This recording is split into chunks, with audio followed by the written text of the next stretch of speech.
Hello and welcome to Story Mode. My name is Faith. This is my variety gaming YouTube channel. Thank you so much for being here. Hello Kirst and hello Thunder in the live chat. Hi guys. Thanks for being here. I appreciate you. Hello to my VOD watchers. Those of you who are going to catch the stream after I'm live when it is a recorded event. I appreciate you guys for coming by and checking out said recording. Hello and greetings. Welcome everybody. Welcome, welcome.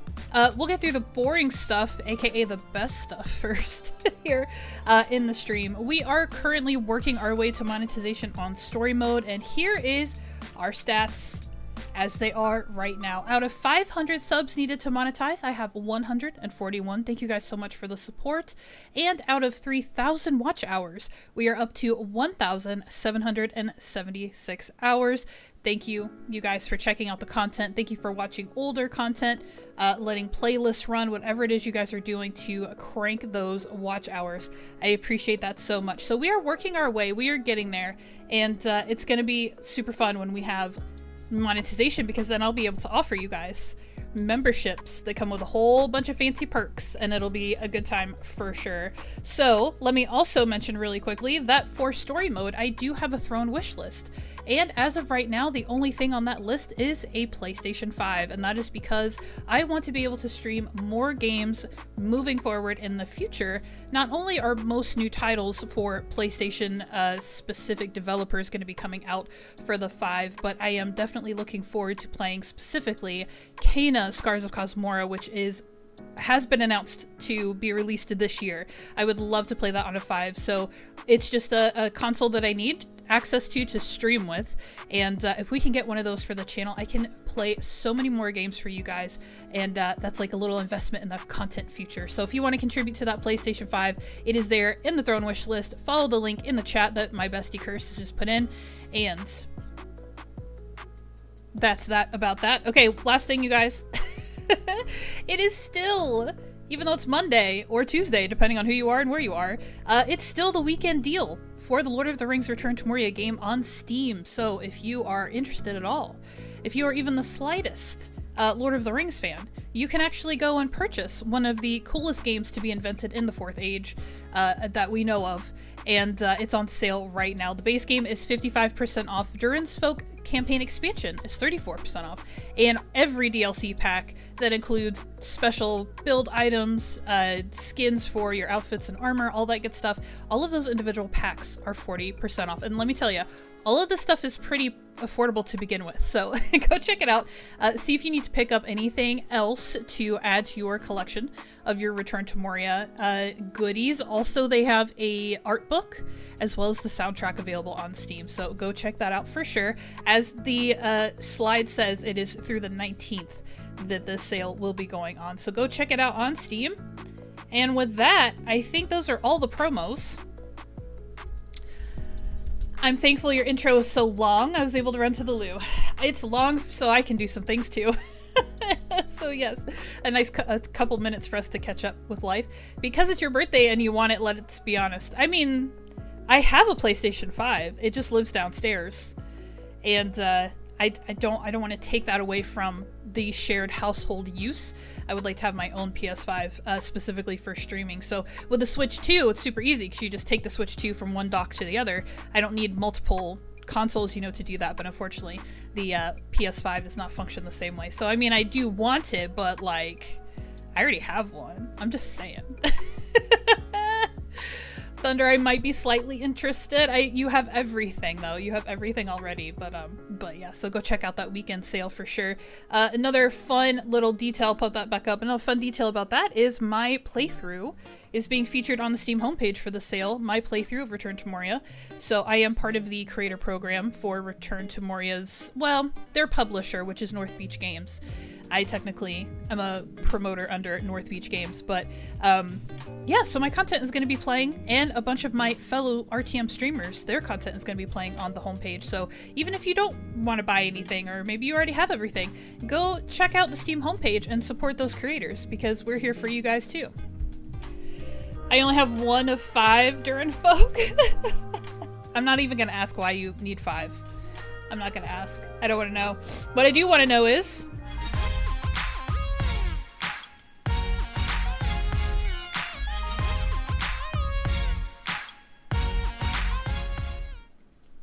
want to know something good, my friends, so tell me something good. Let me think. I was off today. It is Monday for me. I was off all day. I got all of my cleaning done, just barely, hence I'm a little late to stream. Time management difficulties. But I got all of my cleaning done. Laundry never ends, right? Like every time. It's kind of like dishes. Every time you finish a load of laundry, there's another load of laundry to go. So I have some household laundry because I was cleaning the whole place. And so there's some floor mats and, bed sheets and blankets and stuff like that. So I do have some stuff in the washer and the dryer right now. But other than that, I was able to get all of my cleaning done, which makes me very happy because I like to... Hey, Kathleen, welcome in. I like to keep a clean house. It's like a thing. People accuse me of being OCD, which is like a very flippant thing to... diagnose for anybody, self-diagnose or diagnose onto anybody else. So I don't claim OCD. There's people who literally can't live their lives normally because they actually have obsessive compulsive disorder. But I'm just a neat freak. I am a neat freak. I like things to be clean. I like them to be tidy. My home is very organized. Everything has its place, all that jazz. But it's not so much that like things can't get a little messy and I lose my mind. So I have a good balance of tolerance there. But it had been a while since I'd really done a full sweep of the entire apartment. So I did that and it was very satisfying. So that is something good. Kathleen, tell me something good. There is a legit reason. I'm sure there is. The Facebook group I run for traveling journals. We opened the waitlist for next round of mailing circles. In less than 24 hours, we've had 80 signups. Curse, congratulations. You're like a content creator in a whole other lane. That's amazing. Congratulations. Way to grow the group. The Facebook group for travel journaling. That's so fun. Congrats. What else is good? Oh, I got to put decorating on my calendar. Speaking of cleaning the apartment, the solstice is happening soon. Or the equinox.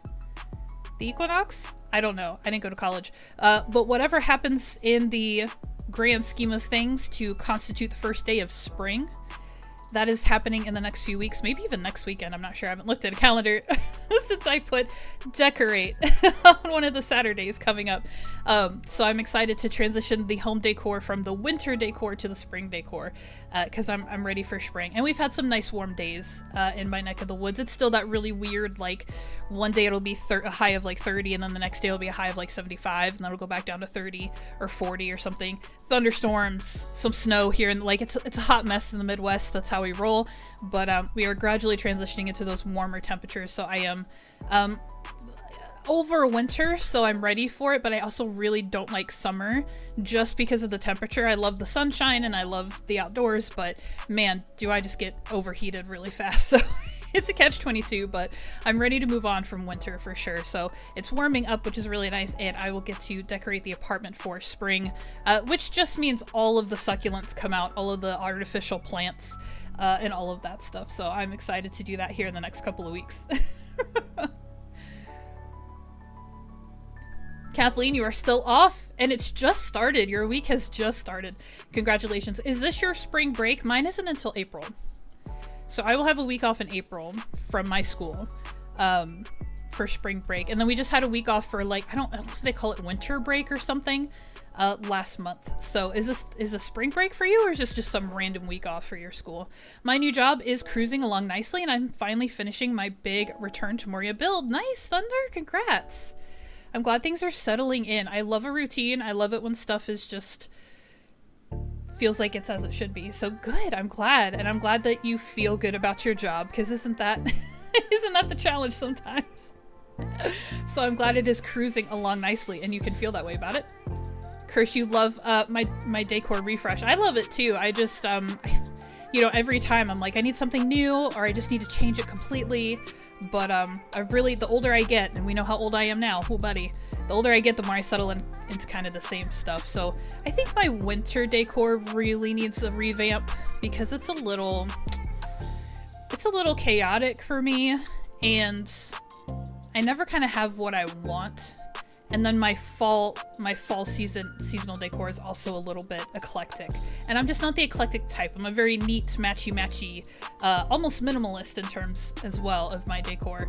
So yeah, I need to work on a couple of seasons, but Christmas I'm very happy with, and spring. Spring and summer are the same, by the way. Spring and summer are the same decor.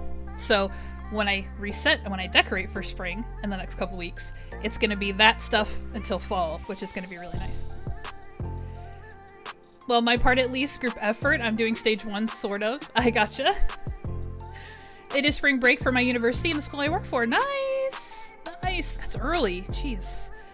That is early. I guess it's warmer for you guys down in your neck of the woods in general, so maybe it feels more like spring. But yeah, technically my spring break is a little bit late. It's not till next month, but anyways, thank you guys for sharing something good. Let's get back into the screen, and I'm trying to think, is there anything else you need to tell me? Is there anything else we need to do? I meant to get you guys a Faith is ranting again redeemable, but I don't have it yet, but I am going to work on it for you guys. Alas, it's on the radar. Didn't get to it though. But alright, if we don't have anything else, we might as well transition into the game, because as you guys know, I'm gonna have to do a game recap. And look at this beautiful location I'm in right now. We'll talk about it here in a second. I've got to do a game recap, and I want to do that before I put the game audio on, although we're kind of out in the woods, so it might be safe. We're not in the middle of like Chain Scrape where everybody's screaming their heads off all the time. So we'll do a little bit of gameplay audio for you guys, just some ambient outside audio. And let me try to give you guys a game recap based on our last live stream. Let me think. Where do I want to start? How do I want to condense it? I want to do this better. I want to get so much better at it. So, this is Horizon Forbidden West, the sequel to Horizon Zero Dawn. Horizon Forbidden West kicks off exactly 6 months from the ending events of Zero Dawn, so we have a little 6-month gap. During that gap, Aloy's sole objective has been to find a backup of the terraforming system known as Zero Dawn, or aka Gaia and her 9 subordinate functions.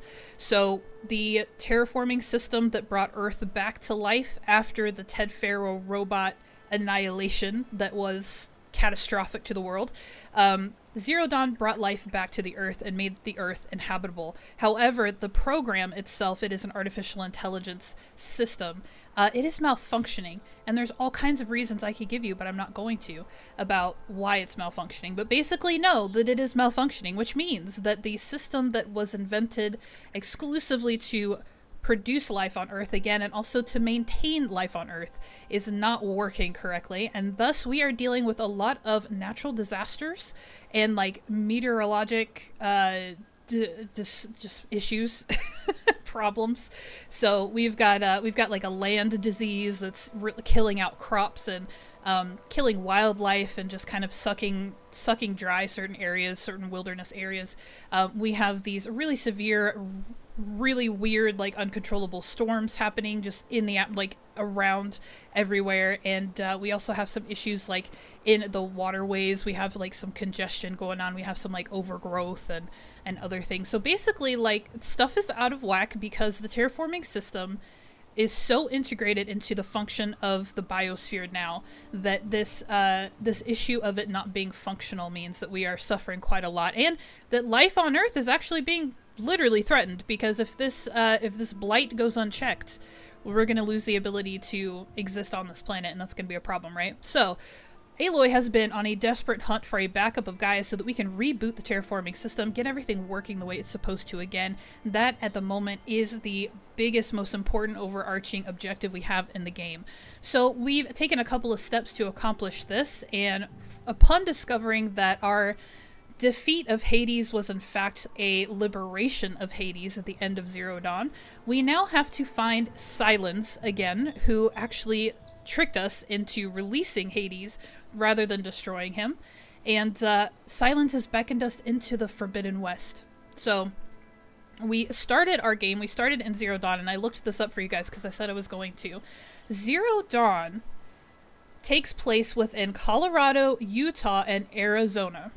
Specifically Denver and Bryce Canyon. So recognizable landmarks within Colorado, Utah, and Arizona. So Zero Dawn happens in those locations. This game, Forbidden West, takes us to the Forbidden West, no shocker. And that refers to Nevada, California, including landmarks like Las Vegas, Yosemite, and San Francisco. So we are quite literally just heading west in the United States. So that's a really fun way to put a layer of reality on this game, to put it in a landscape and a place that's familiar to those of us who live in the United States. So we are moving from Colorado, Utah, and Arizona into California, Nevada, and that is where we're headed into the Forbidden West. So Sylens has beckoned us with his shenanigans.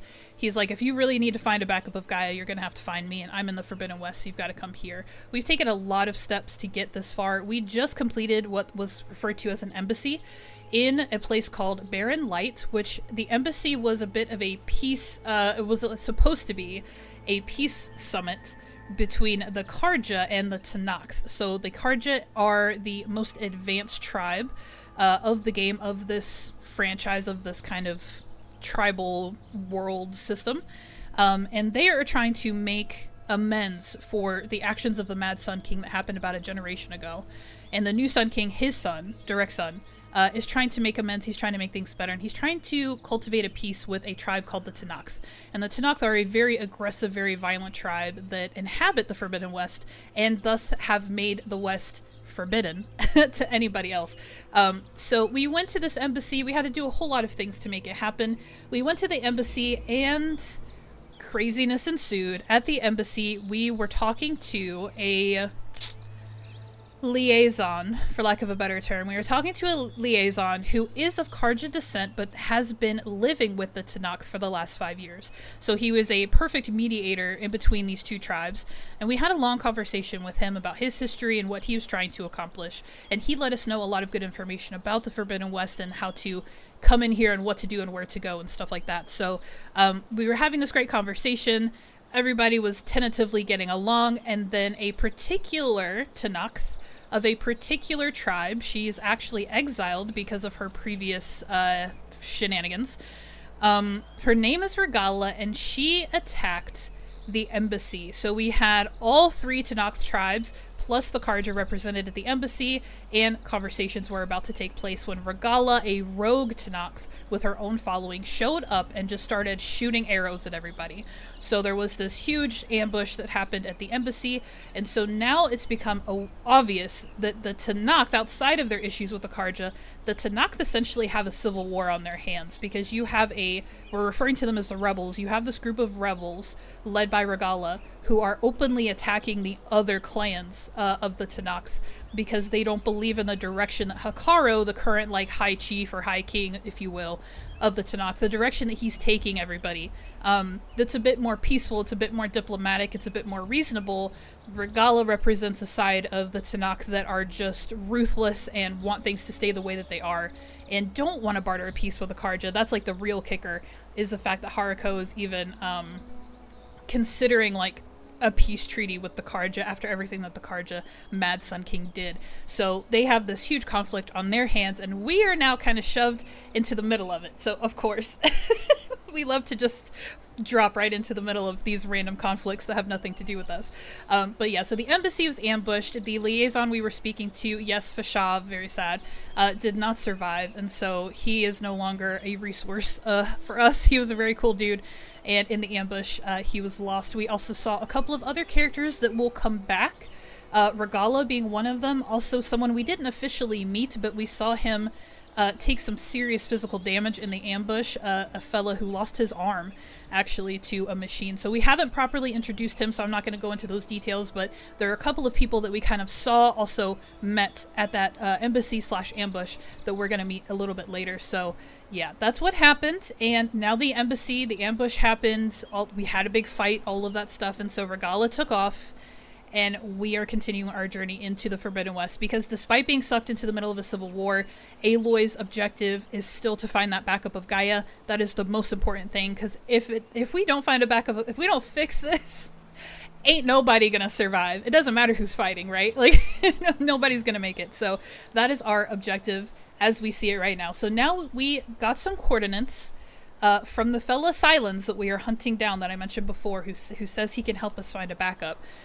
We had some coordinates from him, so we are basically headed back to where we're headed, in the direction that we were given to head. So everything from here in No Man's Land, deeper into Tenakth territory, deeper into the Forbidden West, we are literally kicking off a grand adventure. We have just crossed the border into No Man's Land, so we're going to take it from here. And fun story, I was taking a little side quest Look how beautiful. Oh my gosh. Oh, I love this game. I did a little side quest because I wanted to get some pouch upgrades. And here's a really cool feature. First thing I'm going to point out is we were talking about fast travel packs last stream. And you can, in this game, here's a campfire right here. In this game, you can fast travel for free with no pack necessary.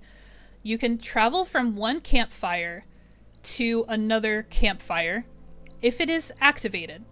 So if you're literally right next to a campfire like this one, you can fast travel to another campfire all the way down here like this one. Where did it go? And you can do that for free, no questions asked. But here's where fast travel packs come in handy. So I am nowhere near a campfire. Actually, we'll look at the menu. Yeah. Okay, not true. I've got one up here and I've got one down here. But as it stands, I have absolutely nowhere to go as far as campfire. Now, what's cool, though, is if I have a fast travel pack, which I do, I can select a campfire and I can travel there with a fast travel pack. So this is the use for these in this game. I knew they wouldn't be in the game if there was no use for them. And the difference is you don't have to be... I'm not trying to prove you wrong. I was trying to figure it out. Because I'm like, they wouldn't have it in the game if it literally served no purpose, and I don't remember. So I'm just trying to figure it out for myself. So if you happen to be in the middle of nowhere, and you're not next to a campfire, and you just really need to zip it like to some settlement that you were previously at or something like that, you can just use it while you're just standing out in the wild. So to Kersh's point, you have a bunch of campfire. You can go to a campfire pretty easily, but these do serve a purpose in that you don't have to. Like, you don't have to find a place to do that. So I just, no, it's for me. It's for my validation. And then because I'm streaming and sharing the game, and that was something that came up and we were like, oh, they don't do anything. Like, I just wanted to be clear about it. So that's the benefit of a fast travel pack. You don't have to be at a campfire to travel to one. However, again, you can travel for free without a pack between campfires. So if you just want to get to your nearest campfire and fast travel from there, you can totally do that. Okay, very cool. So where am I? I went back to...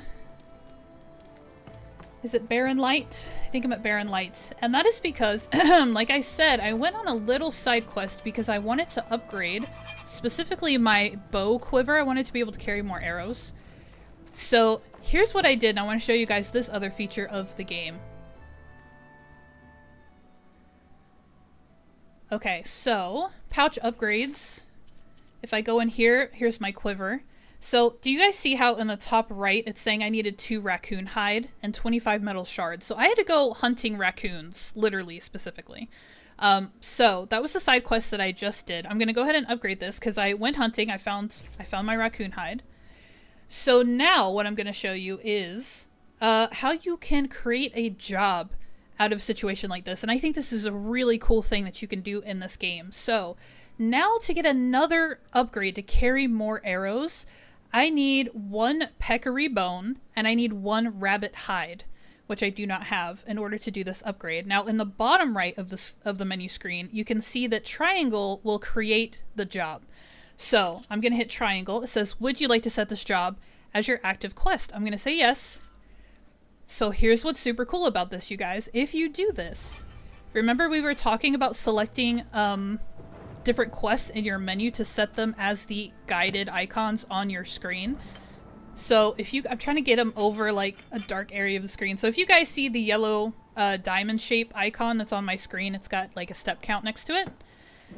This is literally telling me where to go to get the peccary parts that I need, as well as the skin. I think it was a rabbit skin. So you can basically create like a quest out of this, and the game will take you wherever you need to go to hunt whatever you need to hunt, to craft whatever you need to craft. This is super helpful when you're really fighting for upgrades. So this is just a cool feature of the game I wanted to show you guys real quick. And it came out of me, of course, wanting to upgrade some basics like my resource pouch and then my quiver. So yeah, so you can set this as your objective for the time. So now that that has been explained and shown, let's go take a look at our actual quests here. So our main quest is called Death's Door. Aloy heads to the location of the coordinates she recovered from the spire. Sylens is leading her somewhere. but the sage's motives are as mysterious as the new lands she must cross. Why are we calling him a sage? Closest thing is that he's a shaman. I don't know why they're calling him a sage, but anyways. That's our main quest, so that's what we're jumping back into. So I'm going to highlight that instead of hunting for peccaries. And we will take it from there. Yeah, stupid Regala, I know. Hey, Captain, welcome in. Let's see what all I've missed. I'm not just trying to prove you wrong, I promise. Campfire, yeah. Totally personally find no use for them is probably how I should have phrased it. Well, yeah, I was just curious. I was like, they wouldn't be in the game if they didn't have some kind of purpose. Alright. So, we're at Barren Light because I chose to upgrade my goods. Now, where is my nearest campfire?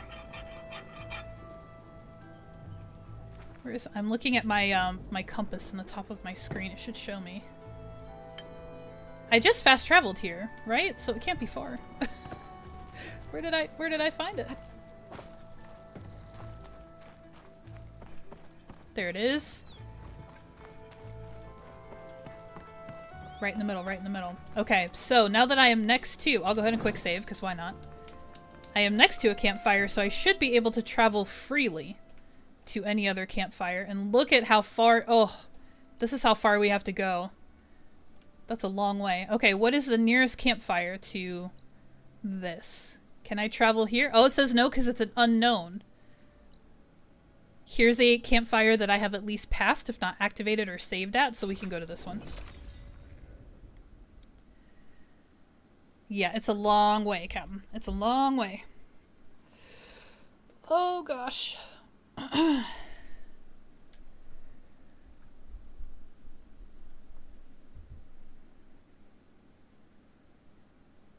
Oh, cursed, I just got a notification. Did you? About a package delivery? I just got a notification. Did you? Our armor's gotta make all other armors look like rusted buckets of scrap. Okay. You really think you can do that? Karoof, come on. You know me. Have I ever given you anything less than perfection? Hi, guys. Okay, so this is where we left off, right in No Man's Land after the embassy occurred. So now we're back exactly where we left off. And this is... I'm going to talk to these guys. So this is like an ongoing... I would call it an ongoing side quest. This is something that's going to continue to kind of crop up. So I'm going to talk to these guys, and they'll explain what the situation is. I'm trying to decide who I need to talk to I'm worried first. about the other crews? I've got an eye for quality. He's got an icon, so I'm going to talk to Larend.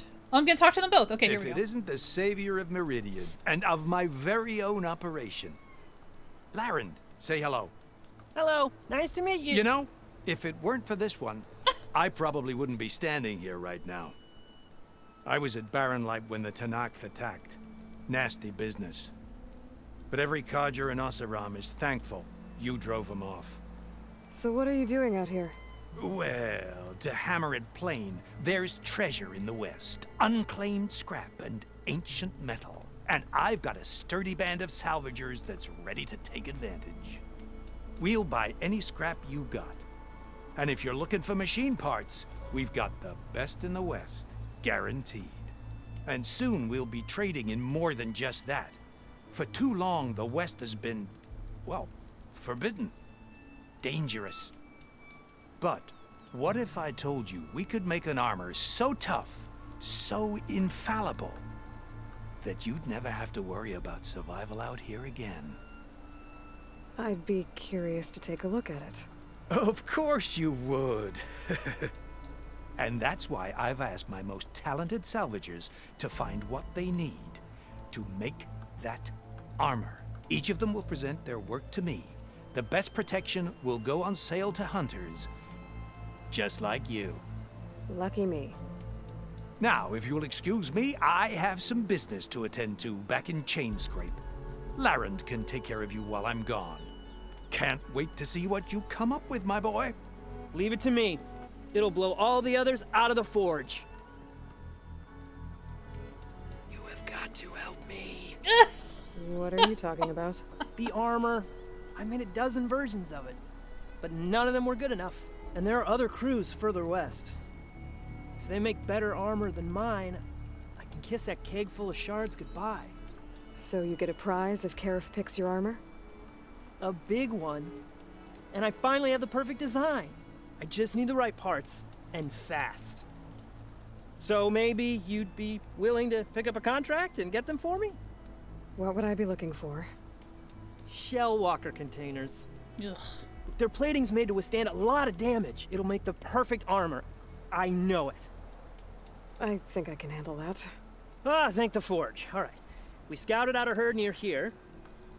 Here's the contract. It'll tell you everything you need to know. You take the machines down. My people will pick up the containers. I'll give this a closer look later. Thanks. I'm counting on you, Aloy. Uh-huh. Okay, so salvage contracts are going to be a thing that we come across quite a lot in the Forbidden West, just like he was saying. He has multiple teams, so multiple camps just like this one. He's got multiple teams and multiple smiths working on a prototype for a very special kind of armor. Now, we want that armor, point of the story. So, it is worth us helping these guys out to produce this armor. Now, this is obviously the first camp that we've come across for this. But yeah, so it's worth it. And then it was weird because the language of the game talking about the contracts and stuff makes it sound like it's really suspicious and like untoward, but it's really not. Like she's like, I'll take a look at this later. There's this like implication that you should take a closer look at the contract, like they're somehow screwing you, but they're not. It's pretty straightforward, so don't fall for the trap that they're being suspicious or whatever. It's just an honest thing, but they are enlisting your help to take down machines, because again, the Osram are not hunters, they are smiths, so they are not the guys who technically go and take out machines. They're technically the ones who salvage the parts afterwards. So, I think I need a mount. Let's take a look at my icon. It says I've got 1,172 steps to my next objective.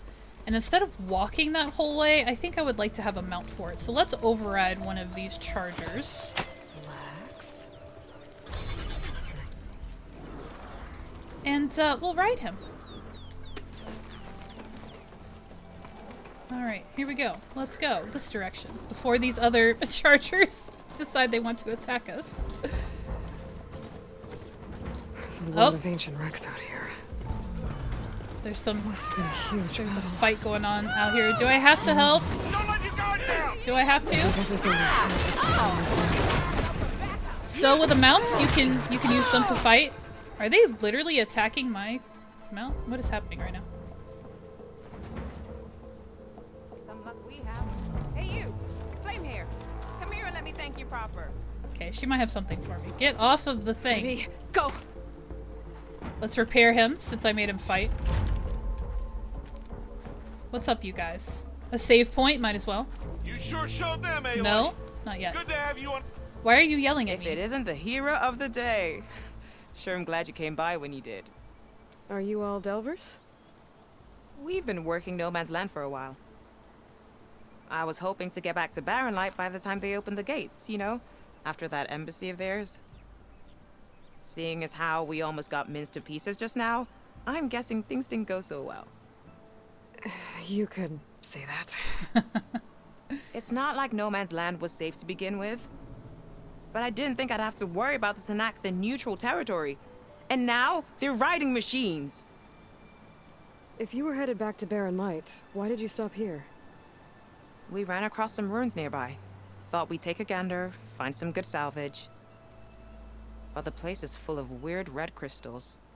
Can't get through the stuff. So we ended up making camp here. First thing tomorrow, though, we head straight to Barren Light.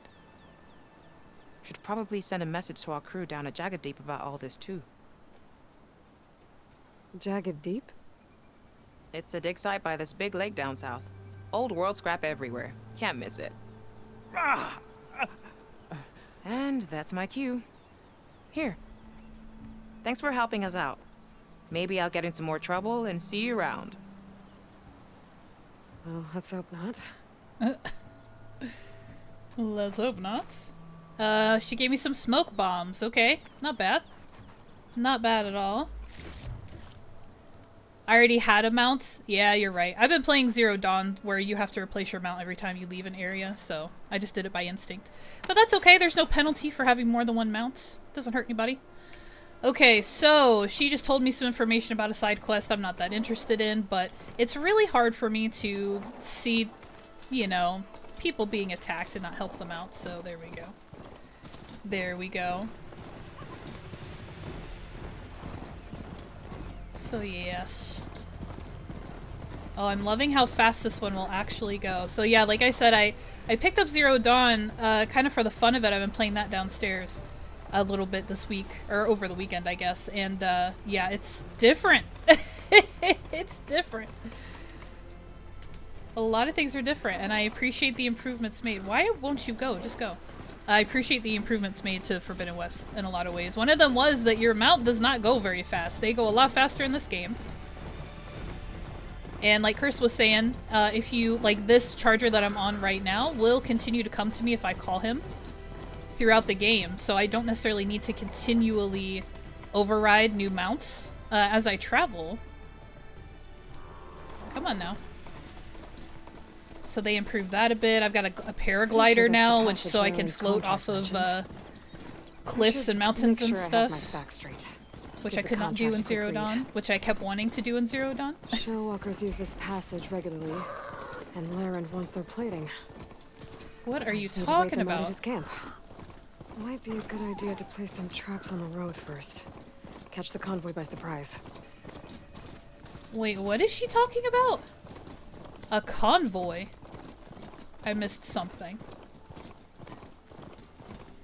Although something that does happen sometimes when you're just out and about in the wild, side quests that you may or may not have activated. Match that wreckage.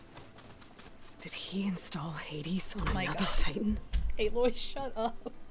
I can't focus tonight, you guys. I'm having a really bad focus night. I'm just gonna be honest about it. Every time she starts talking, my brain falls out entirely. Kerr says the Shellwalkers are coming. Okay, gotcha. Thank you. I was saying that as you travel around in the wild, side quests that you may or may not have activated she'll kind of engage with the content as she's in the area necessarily. So yeah.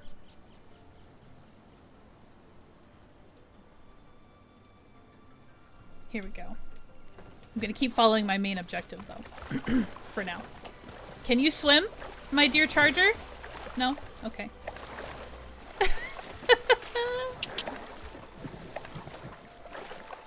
Maybe Thunder, I don't know. I challenge you to stay on topic, how about that?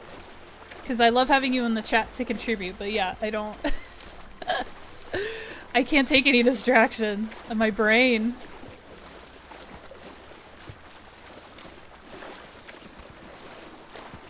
It is a difficult focus day. Alright, here we go. Oh, I should be diving, shouldn't I? Woo! Check it out, you guys. We can dive in this game. Talk about things you couldn't do in Zero Dawn that you can do in Forbidden West. We will actually have need of diving very intentionally in this game, which, like, I have mixed feelings about. To explore down there. I wonder what I could find. Yep. Keep talking, Aloy. We will have to do some diving. And I have mixed feelings about it, because I typically... Oh my god. Location of the coordinates I scanned from the spire. I'm just gonna stop talking, because she has so much to say all of the time. I can't do it! Workshop underneath a dead Horus Titan. Just the kind of place Sylens would slink away to. But what was he doing here? That device is blinking. I guess Sylens wants me to check it out.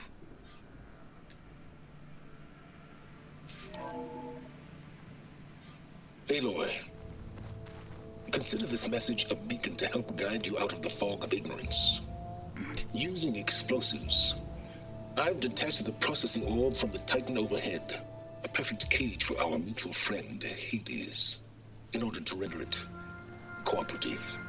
Tell her what we discussed about the mysterious signal that gave you life. Signal only meant for me.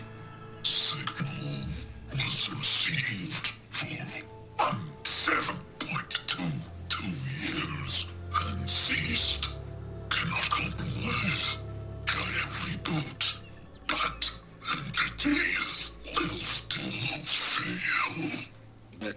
you? Perhaps you need a reminder that you have failed. So you see, Aloy, Gaia can be safely rebooted. As for where to find a backup, well, you'll need to trot along after me to find out. He thinks he's got it all figured out. Bastard.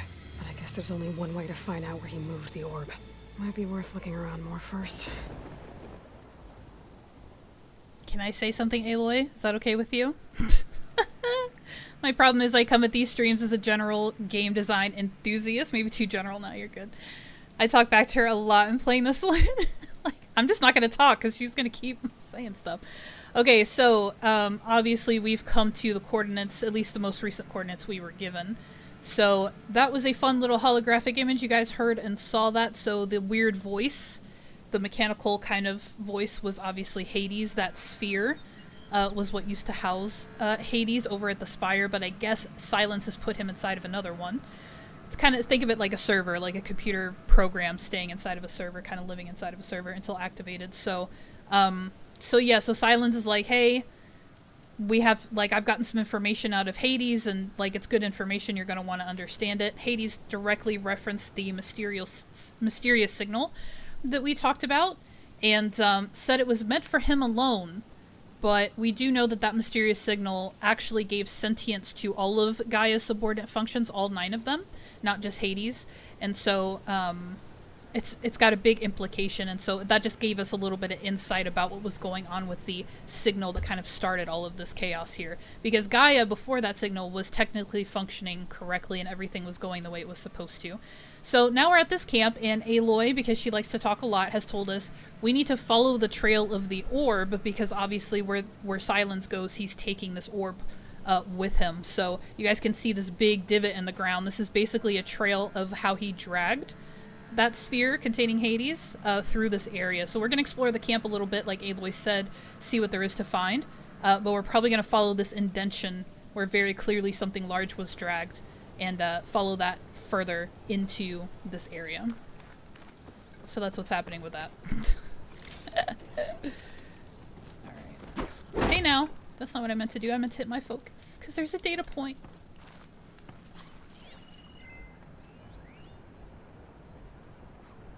A voice recording? Yeah. Poor Hades. So cramped in there. No room to think. You can't even speak. Now the processing orb of a Titan, on the other hand, well, you're used to that. But once I load you on that, you'll be so much more comfortable. Okay. Until interrogations begin, anyway. Gotcha. So that's Sylens explaining that he did actually put Hades, he had kind of captured it as its own little signal, and he actually put it inside of that orb to help it function better. So that explains how that happened. It's some kind of log. Most of it's redacted. It looks like Sylens put a lot of work into forcing Hades to talk. Okay, so that's a log regarding some of the things that Sylens was getting out of Hades, information that he was getting. I don't think I need my workbench right now. Is there anything else? Glowing? What is this? That's the one we just looked at. Okay. Now, this is a new thing that we have not engaged with in this game Some yet. kind of red crystal. Sylens is the bad man. He's not a robot, although he does have some machine parts welded into his skin. They're just for show. And when we meet the Banuk tribe, actually I don't know if we actually meet the Banuk tribe in Forbidden West. I think we do. At least a couple of them. They have taken a lot of pieces from the machines because they believe the machines are actually sacred. They're a very, very religious tribe. And they integrate parts of the machines into their skin, kind of like tattoos, but they're actually more like, I guess they're more like piercings. So Sylens does have some like machine elements into his skin, but he's not a cyborg. They don't serve any function. They're literally just decorative piercings. So he's not a robot man, but Hades is definitely a robot man. If you want to think of him that way, he's a computer AI. He's an AI. So Hades is the AI. Sylens is the real person who is controlling him right now. Okay, so if you guys remember, this is kind of cool because we did help those people out, that camp of Oseram, that lady we were talking to.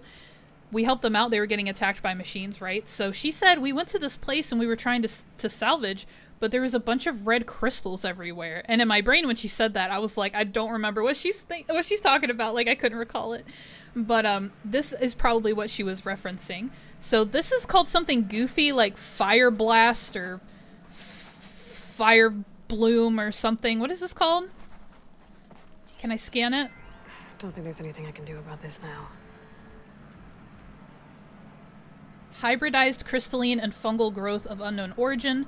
Invulnerable to impact, special gear required to clear it. Okay, so we are not engaging with this just yet. We don't have the means to do so. Fire Gleam. I was close. I was close. Okay, so this is our first glimpse of it in game, but it's been referenced before now by an Oseram traveler / salvager. Briefly in a side quest, yeah, as soon as I said that, I was like, but Montana Recreations. There'll be a Banuk guy there. Alright, so I'm gonna follow the trail like I said I would, because it seems like... Oh, I better see where this trail leads. Mm-hmm. I'll just let Aloy do the talking since I'm so fuzzled in my brain today. Following the trail. How beautiful. How beautiful. And I'm not picking up any ridgewood or medicinal berries because now when I do that, the game tells me that I am full. Like my pockets are full and it's just going to my stash. Stocking up- Here I am, following along after Sylens like a fool. After he tricked me by rigging his lance to steal Hades. After he tricked me Crazy AI by that wants to liking kill everything. his Hades. He couldn't just let me do the same thing and destroy it? And now I'm gonna have to put up with more of his self-righteous bull. No, I'm gonna have to put up with... Okay, like I said, when she's talking to herself, I forgive her a little bit. Because when you talk to yourself, the implication is you're gonna talk under your breath a little bit. So I can't make fun of her too hard right here. It's really when she's actually needs to be talking out loud to other humans. And she's being too whispery or breathy. But anyways, there's nothing wrong with overstocking your stash with stuff. But like, once the game tells me I have full pockets of medicinal berries. And they're so plentiful and Ridgewood is so plentiful. I'm not even stressed about it. Because I have extra backup in my stash that I can always grab if I need it. But my pockets are full right now. So anything that I face, especially, side note, friendly reminder, I am playing in story mode. Because that's the name of my channel and that's how I play games. So I'm not going to take so much damage. Like, I'm not in danger. Like most players will be in danger who don't play in story mode. Story mode literally exists so that people who aren't actually super skilled at video games can enjoy the game as much as people who are really good at them. And so that means that I can take a lot more damage, I can deal a lot more damage, and things damage me a lot less. Enemies are less aggressive. Situations don't crop up as much. So like, it's fine. Like, I've got plenty of HP. I've got plenty of medicinal berries. We're not worried about it. Oh dear, K-Batman. I know. I gotta give her the credit though. She was just talking to herself. Okay, this is a glint hawk and I hate them. Fire will make things easier. A frost glint hawk too, so he's gonna shoot ice at me from the air. Do I have to go this way? There's this, what are those guys called again? Scrappers, I think. Can I just, like, avoid? My favorite thing to do is to avoid combat. Look how beautiful this is. But I've got to follow the trail, and the trail goes by these guys, so I don't think I can. I'm gonna try. I'm gonna go out of my way. After that whole speech about how nothing does me damage and I can totally handle danger, I'm gonna go way out of my way to avoid it. Oh. I mean, story difficulty isn't just for skill curve. Some people enjoy the story more than the mechanics. Oh, no, I didn't do it. I couldn't avoid them. Alright, let me try to outrun them. I don't want to fight you, dude. I hate them.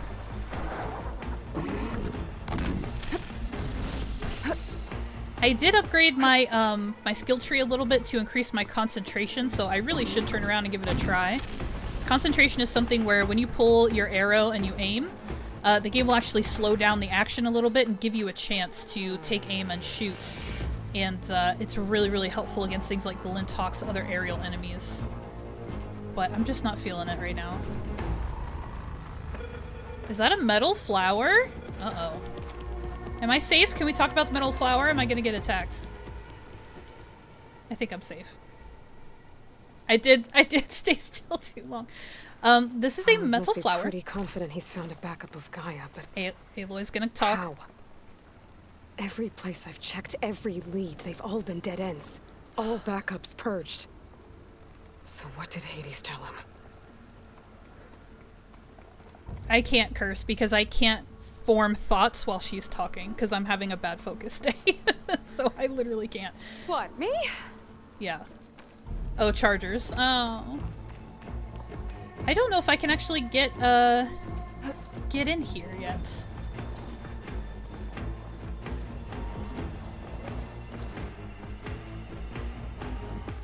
No, you asked if you could. I think maybe I was talking to Aloy, I'm not sure.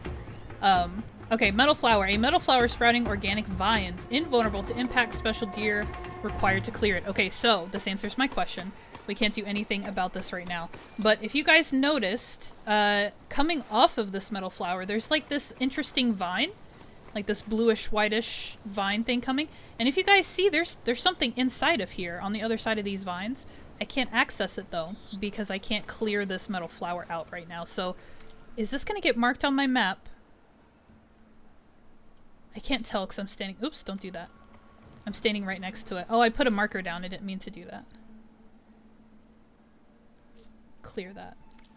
So I can mark this myself manually on the map and be like, oh yeah, there's a metal flower here. A merchant.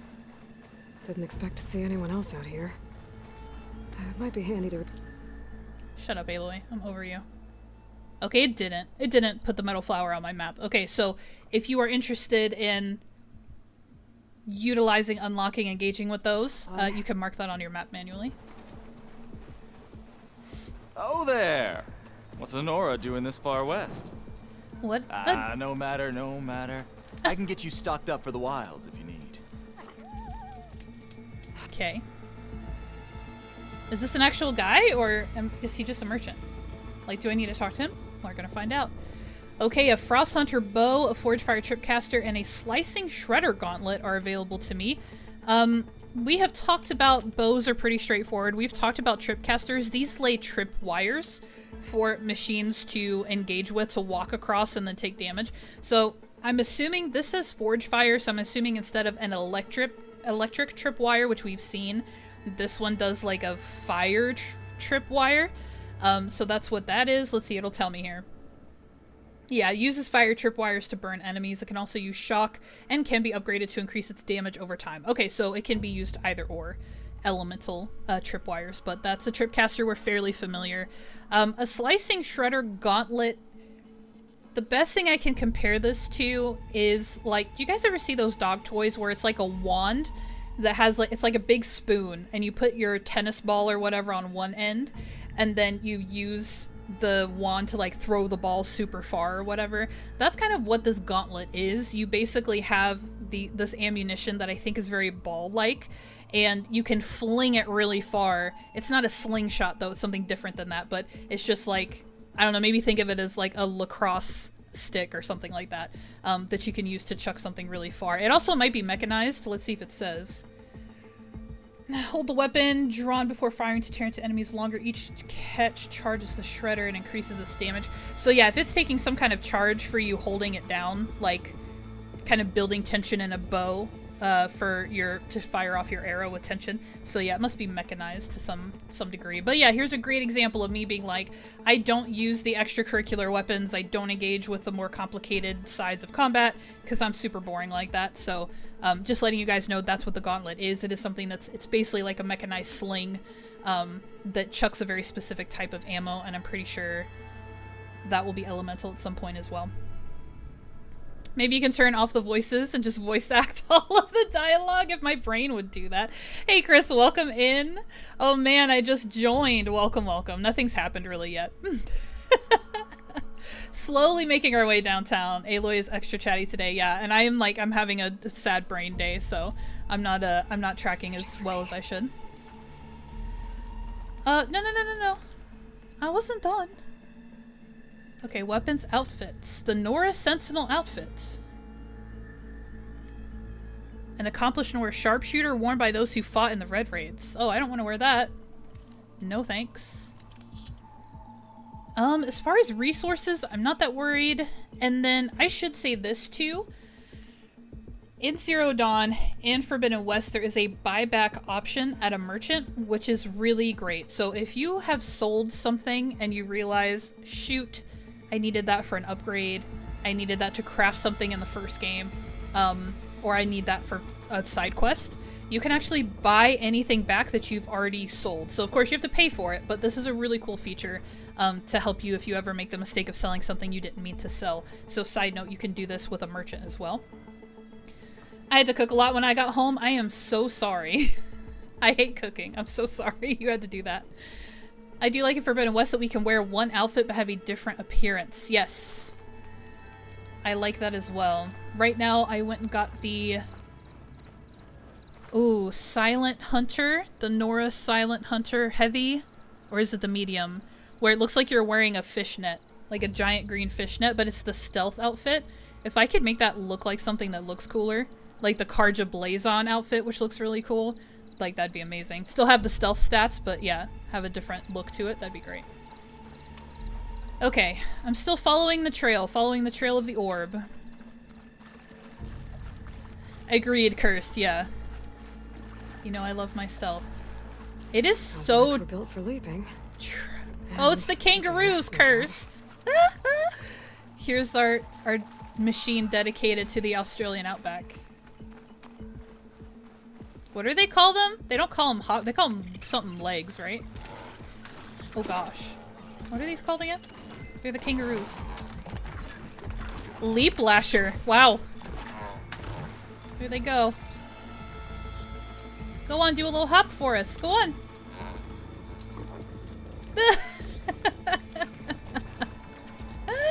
Ignore them for now. Oh, don't you worry. Don't you worry. Can you imagine if these were mounts? Can I learn to override these guys and ride them into battle? Oh, that was a big leap. Impressive. Impressive. We're gonna sneak away. Kangaroo Jack is extra strong with the knockout. Did you actually watch that movie? Kangaroo Jack was a terrible movie. Looks like the trail goes into the hillside. Shut up, Cursed. Oh, look. Ruin. Okay. Let's see where this goes. I guess Sylens used that machine to haul his prize.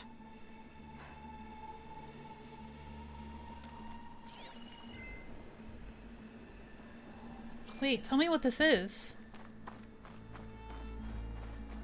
It looks familiar. I'm trying to place it. We ride them to school. You're ridiculous. You did? Yeah, I'm sorry. Did you like it? I should have asked if you liked the movie before I hate on it. It was terrible. Okay, so she's saying this is the...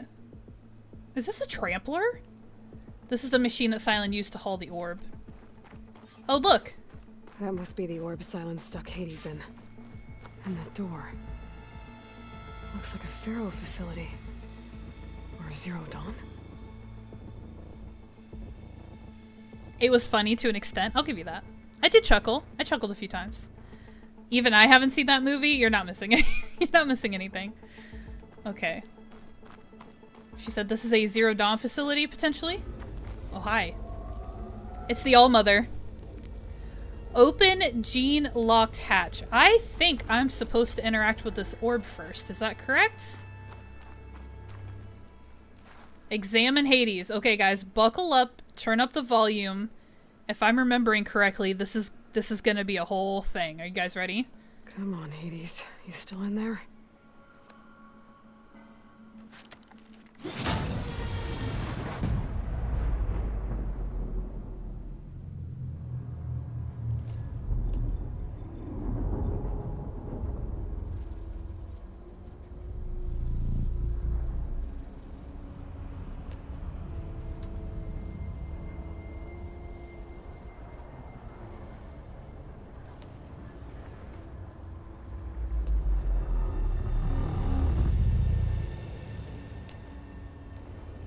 Hades?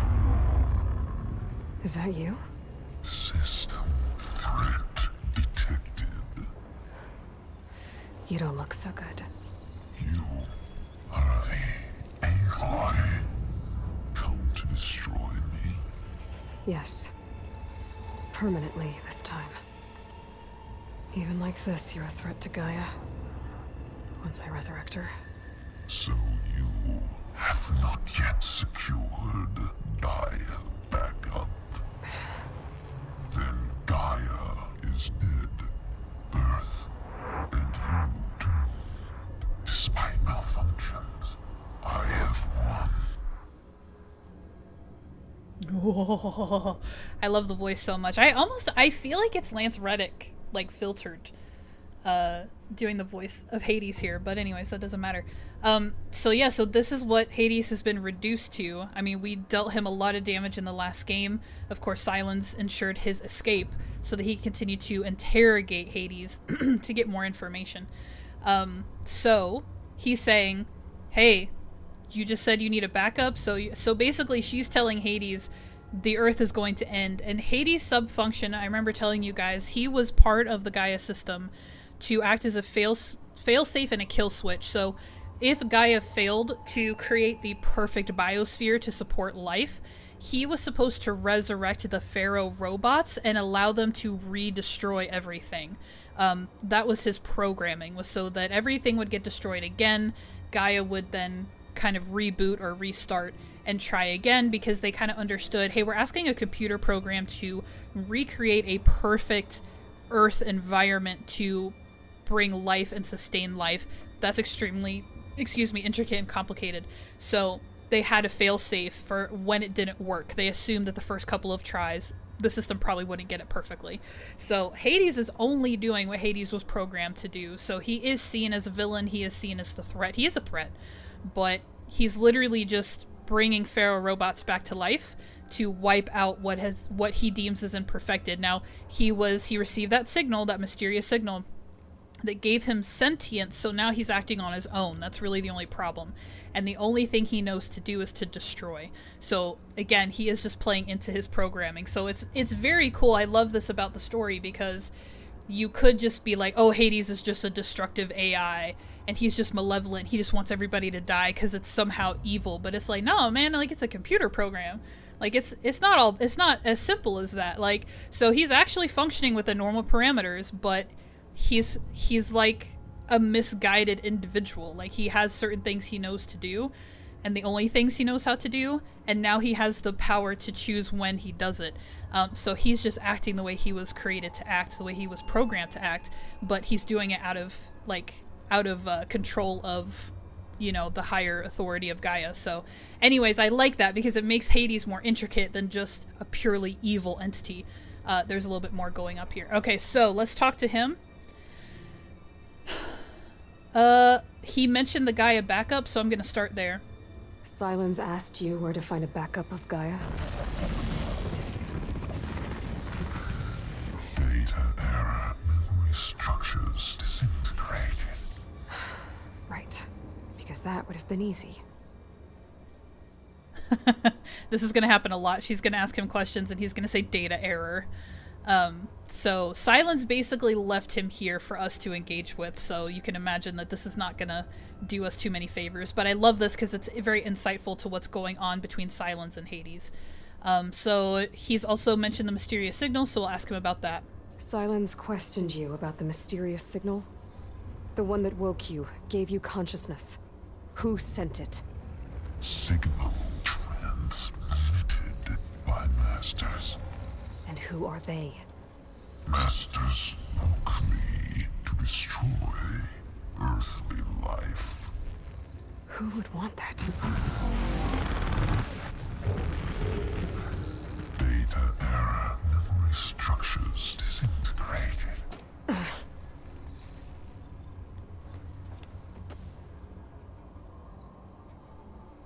We're getting to the meat of it, guys. We're getting to the meat of it. Okay, so she's like, the mysterious signal. He said that signal was sent so that I, myself, Hades, just me, not the other functions, just me.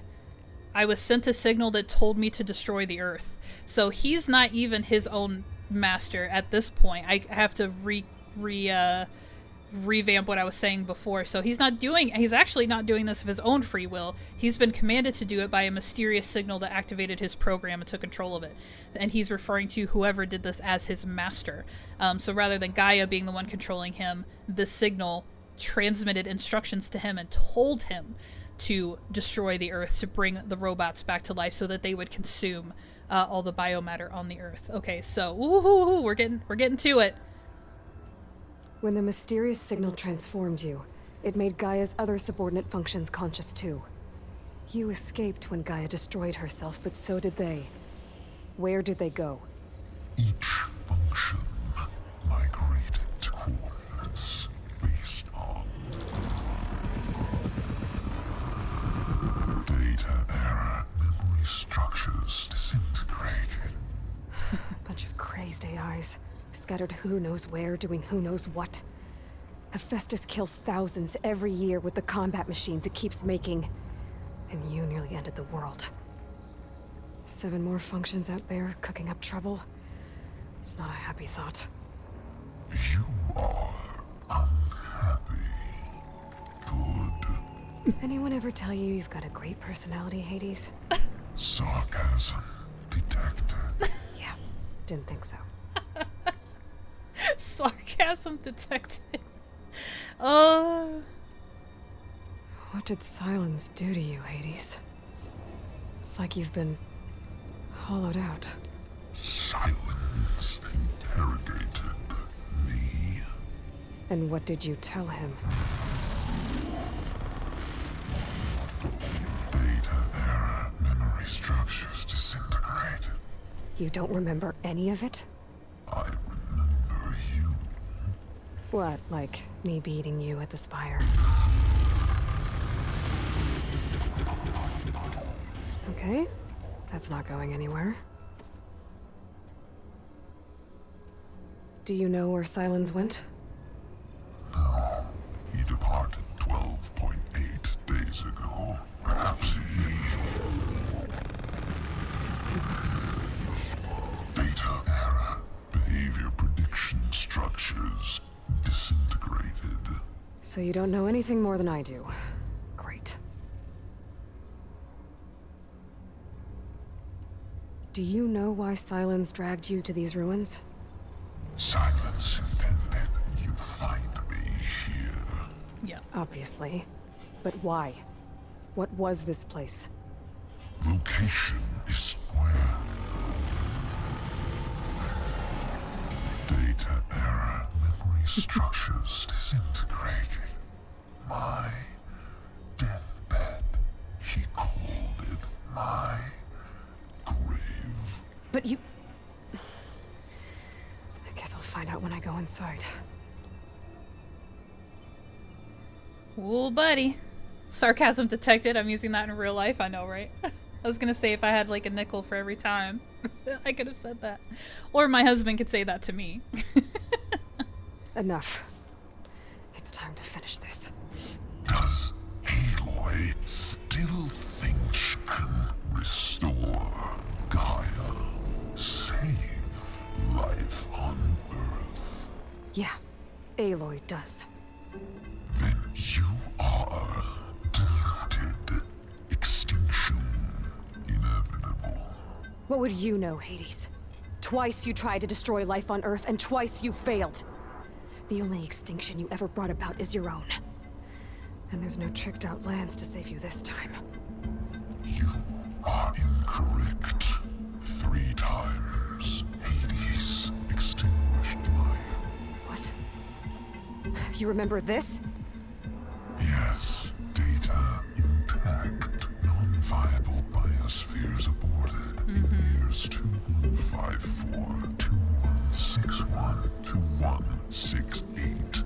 So, that's centuries ago. It's what you were designed to do. Current biosphere is version 5. There will be no version 6. There won't need to be. I'm saving this one.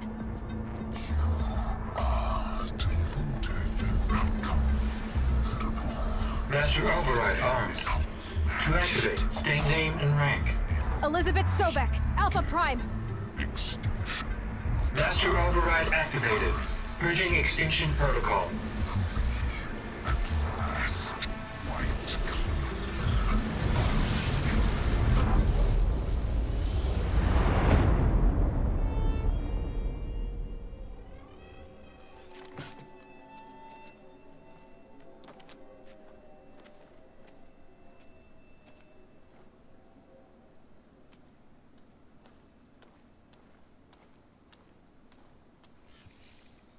Aloy, I see you've dealt with Hades. Yeah. Think maybe you can stay dead this time? It will. You can trust. Trust? Yes. Trust. As in, since I did what you could never do, and extracted all of Hades' priceless knowledge, you can trust that I was willing to actually let you destroy it this time. So back to holograms instead of face-to-face? What, afraid I'd stab you or something? There's a reason And using the same spyware. I see, so all those times I called, you could have just answered? But I guess you just prefer to go on spying all this time. My world stopped revolving around you months ago, Aloy. I've had work to do. Countless hours of research, as demanding and time-intensive as it has been critical to the fate of this planet. Right, of course. You're just trying to save the world too. That's right. The difference, of course, is that unlike you, I've produced results. Did you find a backup of Gaia or not? Oh, yes. I believe I did. Where? Voila. Why do you think I summoned you here? Because you're a jerk. Behind that gene-locked hatch lie the ruins of the ancient facility where the Hades extinction protocol was perfected. A testing process that ran hundreds of trials, each of them using a backup of Gaia. Hades told you this? It took some convincing, but yes. So, are you ready to go get what you've been searching for the last 6 months? Or are you just going to stand there with your mouth open?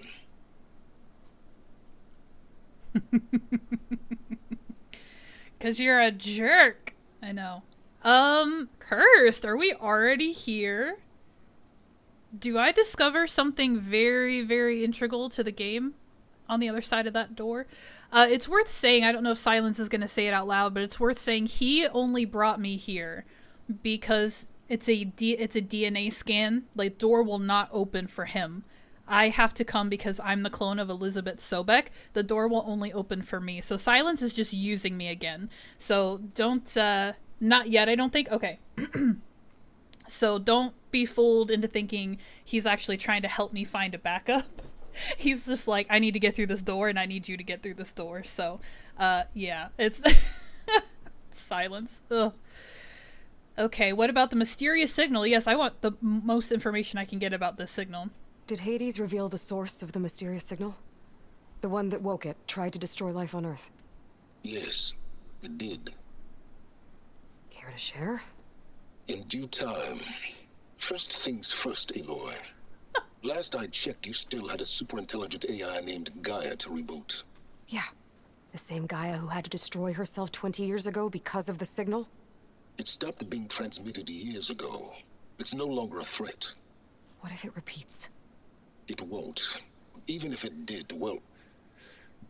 The details are complicated, but the signal required Hades to take effect. Delete Hades from any backup you reboot, and Gaia's safe. Now stop wasting time. Go get a backup. This is why he's being so pushy, because he's like, yep, I just need you to get me in this door. Just to confirm, Hades said that there are backups of Gaia in there. Yes. Or were anyway. 1,000 years ago. Backups that didn't get purged when Ted Farrow wiped every copy of Apollo. Correct. According to Hades, this facility could not be accessed by remote signal. Not even Ted Farrow could touch the data here. Backups. Data complete, Gaia and her subordinate functions. Everything needed to reboot the system. Restore control over the terraforming system, save life on Earth. And there. So Hades said. So what are you waiting for? Just making you wait, Sylens, that's all. Ooh, machine riders. I think she's going to confront him about Regala. So I didn't say when I told the story about the embassy, when Regala, the rebel Tenakth, attacked the other Tenakth and the Karja at the embassy, she had overridden machines with her, like real big scary ones, and Sylens and Aloy should be the only people who are able to override machines. So when Regala revealed that she had basically a fleet of machines that she was going to attack with, Varl, who was with me at the time, was like, "Oh, like how did they override machines?" Because he knows that Aloy can do it.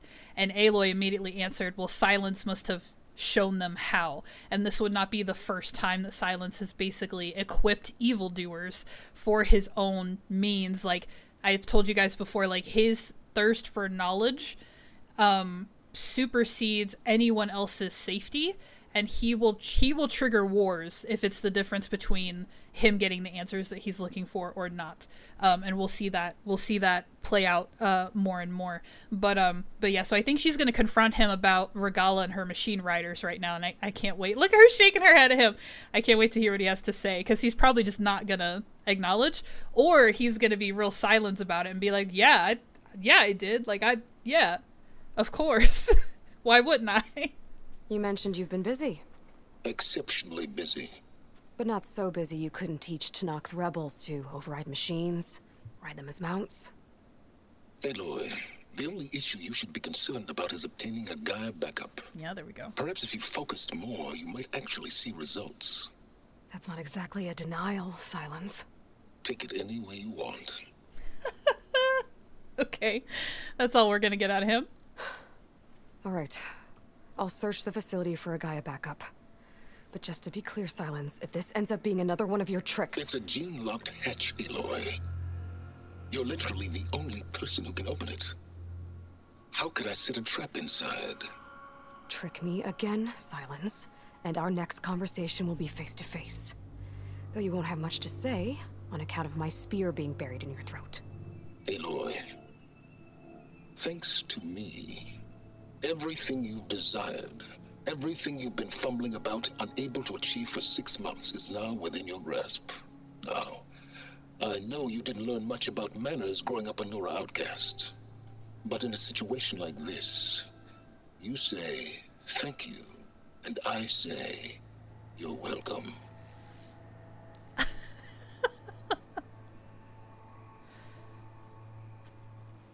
He is so special. Here we go.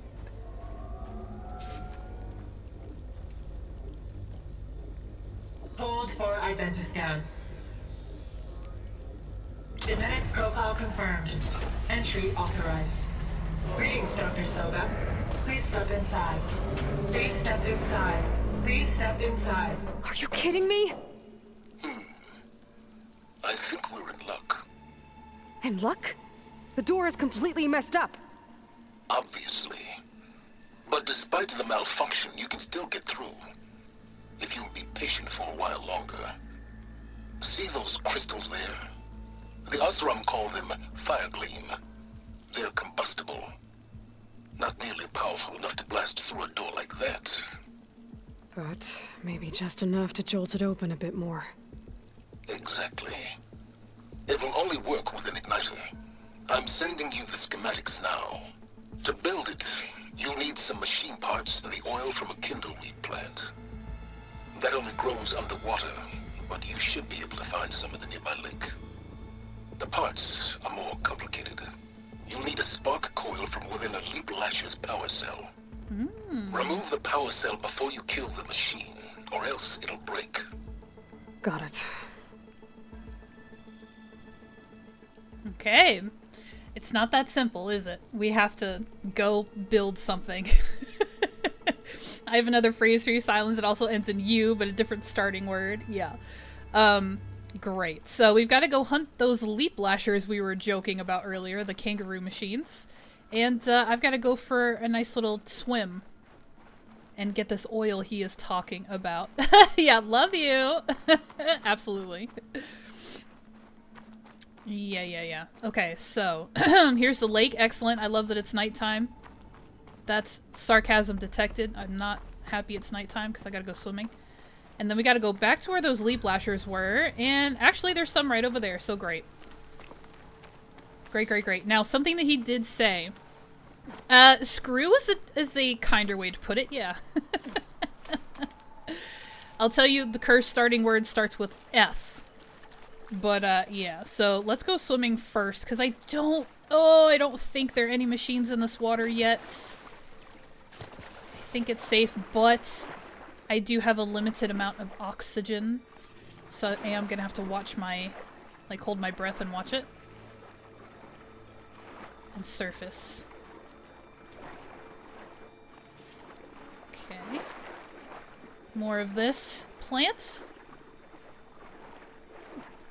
And just like with other games that have elements like this, like swimming and such, you can accelerate your speed of swimming. Like she can swim faster, but that's going to cause you... Check. Now all I need are the parts. That's going to cause her to run out of oxygen faster, so same kind of thing. We're familiar with such things in RPGs that have this kind of stuff in there. JK, I know what it is. Is it frack? Yeah. Yeah. Frack you, Sylens. Frack you, buddy. Okay. Good old Battlestar Galactica humor, that's right. I'll get my kit dry at least. Okay. So we gotta go get these guys. Okay, so what I was saying before she started talking again. Those machines should have the parts I need for the igniter. Shut your mouth. Aloy! I can't kill them outright and then harvest them afterwards. He says I have to extract the parts that I need before I kill them. So this is going to be really interesting. I wonder if I have any tear elements assigned to any of my current weapons. So let me sneak into some cover before they see me. I'm going to scan them because I need a specific part. Hey, buddy. Aren't you just so precious? Tag part? Use purge water ammo to my advantage. I see several things highlighted. I don't know which one is it the one, oh, is it the purple thing maybe? So let's see if I can shoot that part off. And then kill him with Silent Strike, thank you very much. Is this what I need right here? That'd be amazing. Okay, Whoa. got the parts for the igniter. Now I just need to build this thing. First try? There's a workbench near the entrance to the facility. From your time tinkering with Hades? Tinkering? More like extracting invaluable data. First try, that never happens. Cursed what? When you say bestie, it's because you're trying to call me out on something. What did I do wrong?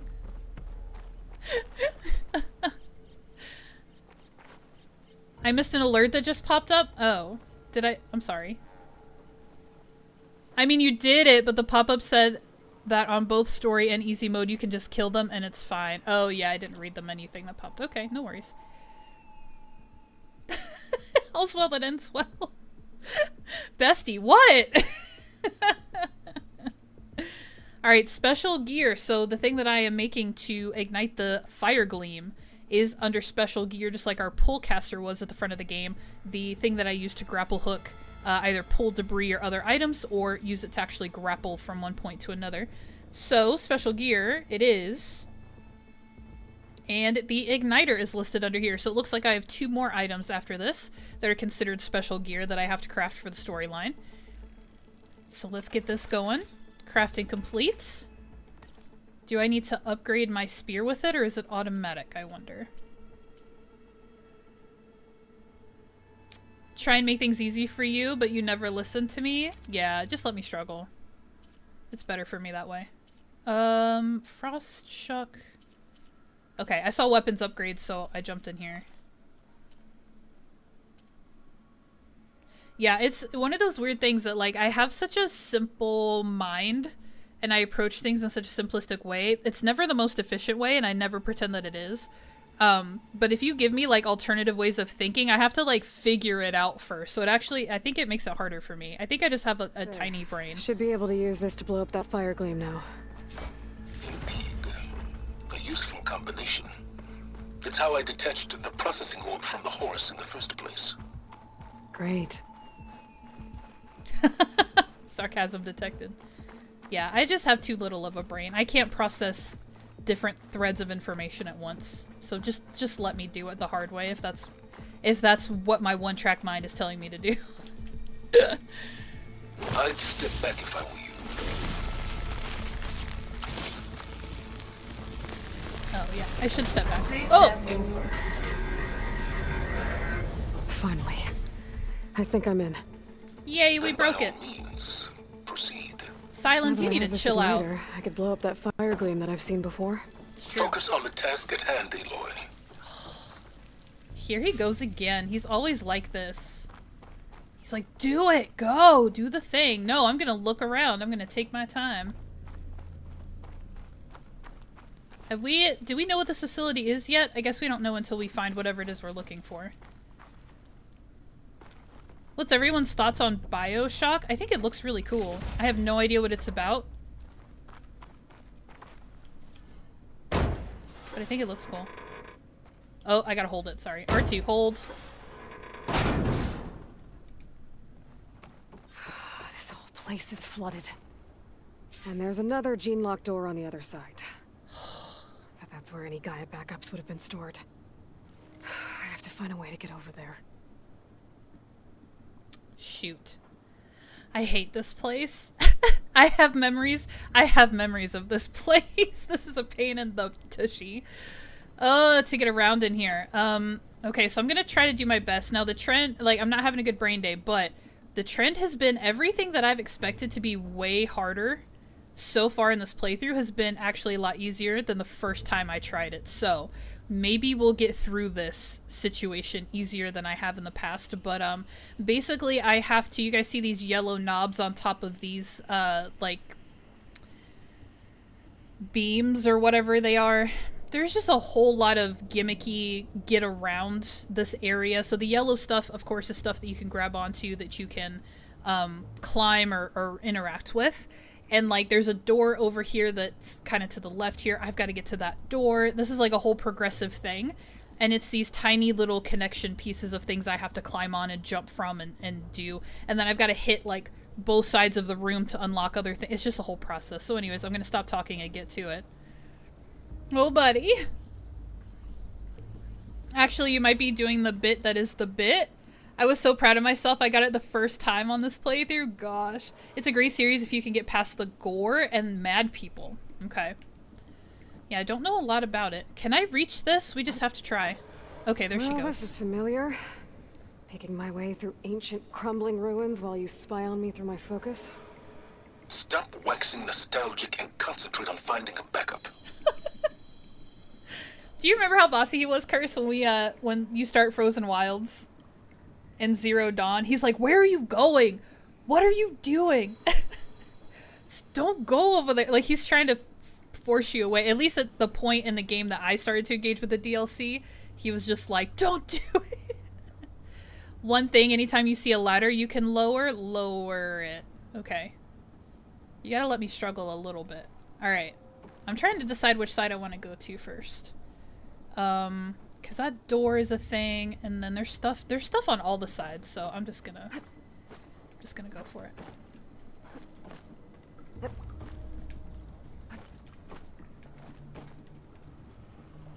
Whoop! Oh gosh. Okay, where do I go from here? Aha!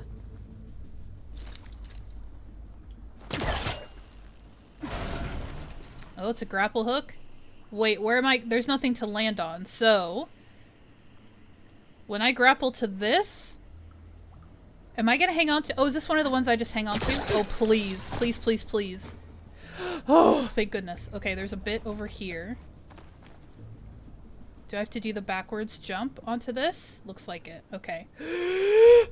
Oh! Here we go. I did it. Yeah, my leap of faith. Yeah, if you do the DLC before the end game, he yells at you nonstop. Yeah. If you're afraid of underwater, then don't play it. Excuse me, BioShock. Is it all BioShock Infinite, or is that just one of the iterations in the franchise? I don't like swimming. I don't like being underwater, not having enough air. all that jazz. If it's like scary underwater, then yeah, I don't want to do it. But even just swimming, because I don't feel as in control. Alright, so I got a chest. I swear there's something I have to do. Is there anything else over here? Let's use my focus, shall we? That's what a smart person would do. I don't see anything else I can grab onto. There's a signal. Is this a tall neck? Oh. Usually when you have a random signal like this, it's a tall neck, which is what you engage with to open up your map a little bit. Okay, am I crazy? Is there nothing else over here for me? Just a chest? Because that kind of makes me mad, because I don't care. A bunker door. Up here. Ooh, okay, so how do I get up there? Is the question.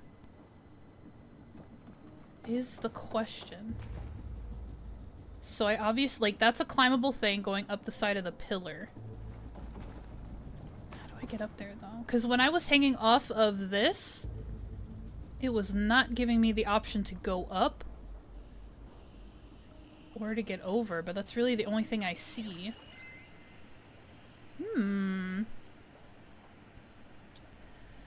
Okay, so Cursed, you're implying that I can climb up that pillar more?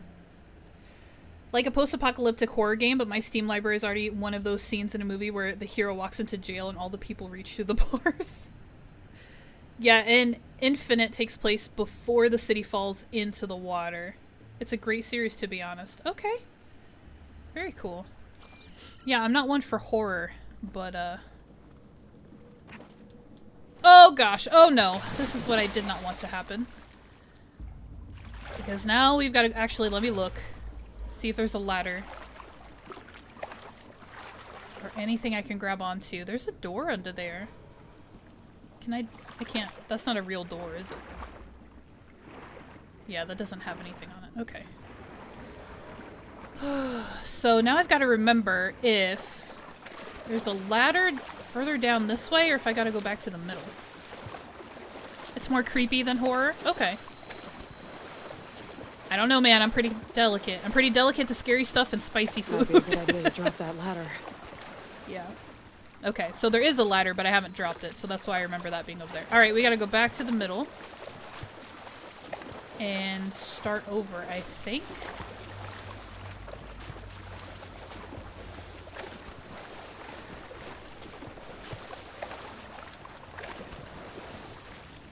Whoop. Tap R3 to pulse your focus and highlight near- oh, no, I'm good. There she goes. Scary stuff and spicy food. Those are my weaknesses. And video games, but I play those anyway. Video games in general. not my strength. Okay. So, if I go over here, can I? Okay, it's not letting me.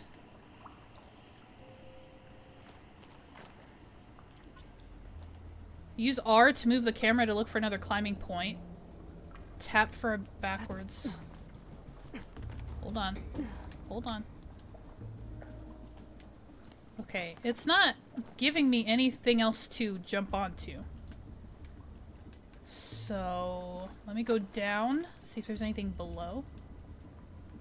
No, not really.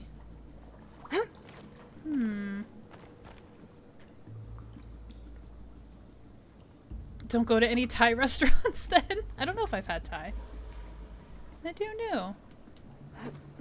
Alright. I feel like I've been lied to. I feel like I've been misled. But Cursed is the expert. She said I could climb up more. Okay, do I have to jump for... Okay, let me do this. Girl, get up there. Stop it. It's circle, isn't it? It's not listening to me now. There we go. Okay. There was something else. Can I get around here? Yeah, like, I know I can climb all this stuff, but it's getting to it. This grapple point is on the other side. Jalapeno on a stick? Oh, heaven. Heavens, no. I would not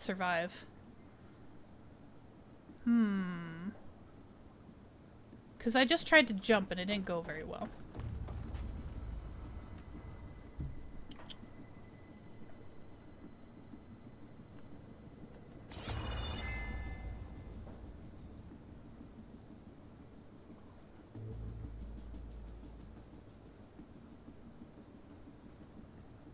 Imagine being jump scared on Halloween by a person in a jalapeno. Oh, that's what the reference. I didn't catch that, chat. It's a double whammy.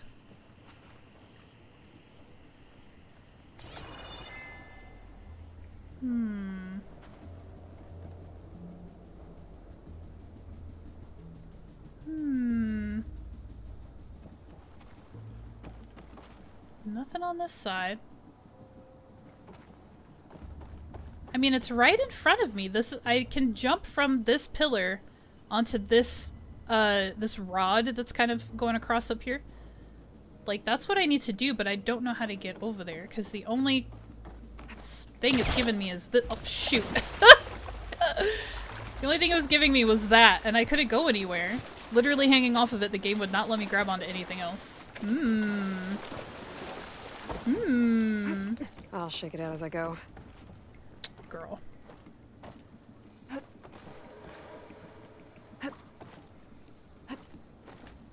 Woo! Okay, and then there's nothing on this side. Okay, so I've got this. I can't, nope, stop going over. So I'm pushing the joystick to the left. I'm pushing it upwards. Which, if there's anything she can grab onto, she will do that. It's automatically pushing me to the right to get onto this bar. Again, I'm trying to go upwards. It's not a thing. I'm trying to go to the left. I'm sorry, to the right. It's not a thing. I'm trying to go down, but there is no yellow piece that apparently I can reach. So, the only thing I can do from here is do the backwards jump onto the platform, but then when we're on the platform, nothing else presents itself, so...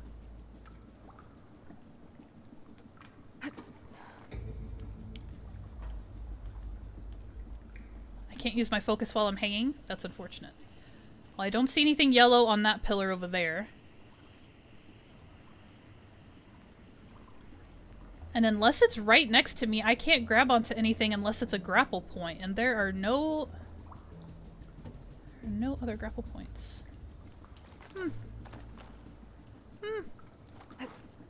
Ah! Maybe I could have reached that if I tried harder. Maybe, I don't know.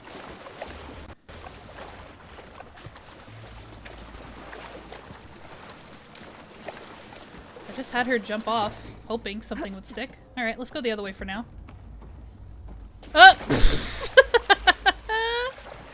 Oh, someone do it! Hashtag pro gamer. She's a pro. She's so good at games. Alright, let's try that again.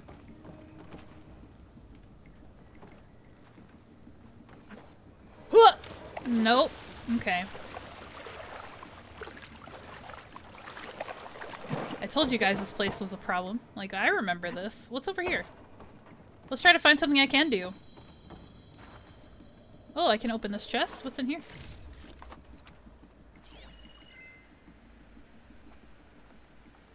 Is this a data point? A new data point. Fun, fun, fun, fun, fun.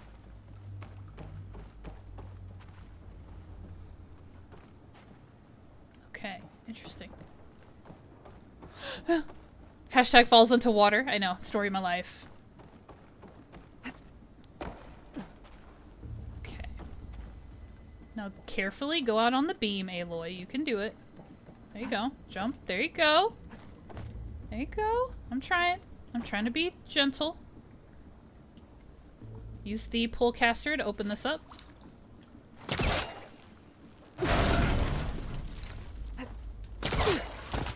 Okay. There we go. This makes sense. I gotta go around. See, there's a grapple point that I can jump to. Nice. Oh, nerve-wracking, but nice. Can I keep going around?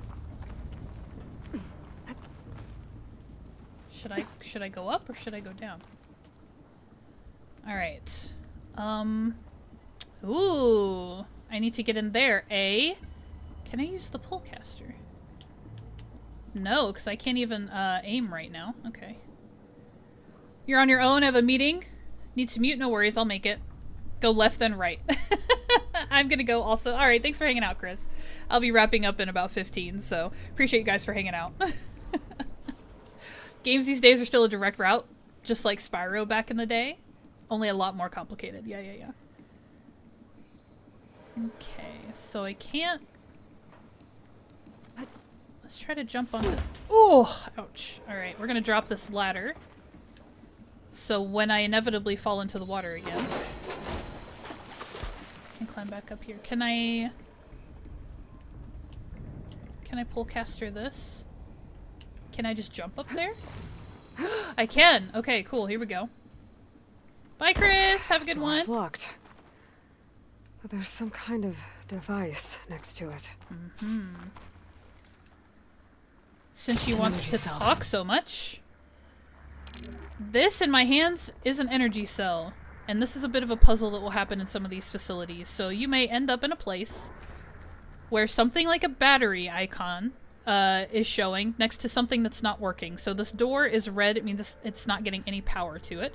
So we can't open the door. And then we've got this little console with this icon of the battery. You're going to look for one of these bad boys that is a power cell / a battery. And then you just bring it over here. So that was the like simplest iteration of this puzzle. That did it. A lot of times you're going to have to look a lot harder. So that one was just around the corner waiting for us. But sometimes you'll have to go into completely different rooms, like search a whole area, basically, to find a power cell.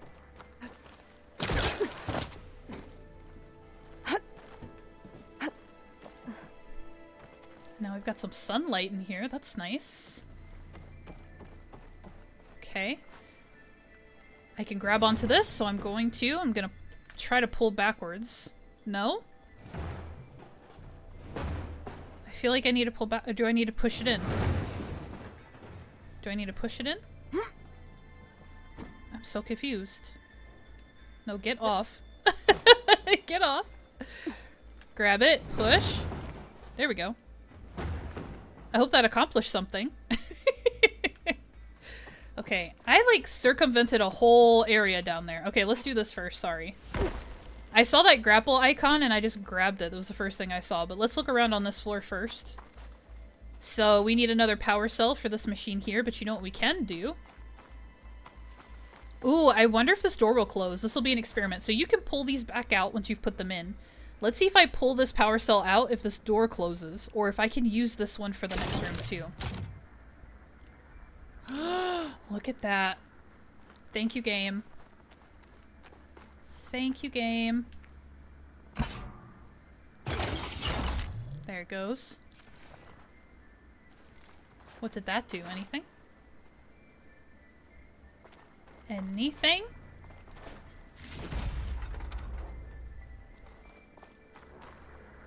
Hello? Maybe there was something upstairs that it unlocked.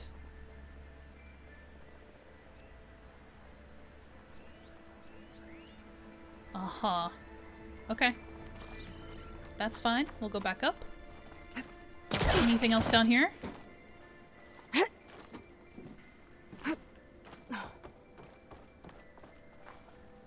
That's where I pushed the thingy through. Yep, I don't see anything else up here. So it looked like I could jump, to this side. I wish I had a flashlight. Can I get a flashlight in here? Do I need to go down, I guess? Let's go down. Oh! What was this room for? Looks like there is another console that needs power. Uh-oh. I should have brought my power cell down here with me. Who knew? Okay, so we've got some servers. We've got 2 machines that require power cells down here. This looks like the same device from the other room. Maybe I can use the energy cell here. Do I have to go get it? I don't see anything else. Okay, so maybe this had to come down here so I could get back up. Oh, gosh. But, okay, so the power cell is down below. How in the world am I going to get it up to this level? This can't be the answer. We'll try real quick. I'm pretty sure you can't. So, like, if I pull this back out, which we never figured out what this one activated. Maybe it's a decoy. Maybe this is just a, you know, something. And then I can't get this up there. There's no way. There's no way. Maybe try my focus. So there has to be a power cell in that room that we just left again. Somewhere else. Because there's no way I can get that one up here on this ledge. Okay. And then there was nothing but a crate on that other side that we jumped to. Alright, let us use the focus. Let us use the focus. Is there a power cell? Oh, there's some fire gleam up there. Might want to go up there and check things out.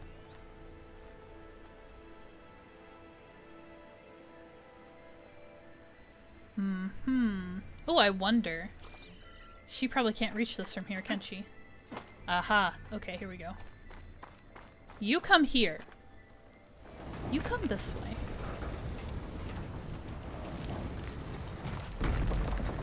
I can't actually see where I am. Is that close enough? Okay, get on here. Get on here. Can I focus see anything? Yay. Okay, this door is not working. That's what we need a power cell for. What's going on with this fire gleam?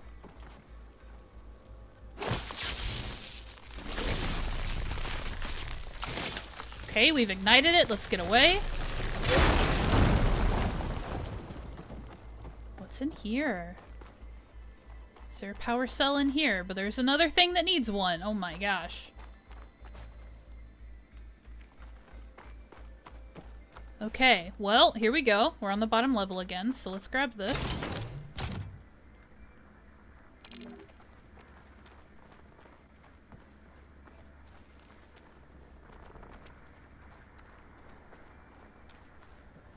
Take it through to here.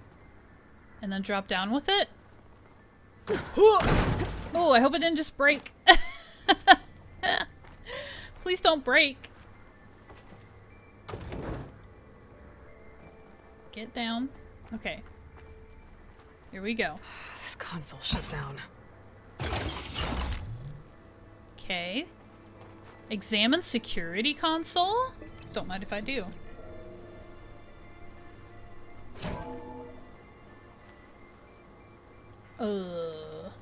Is this just a chest? What do we have here?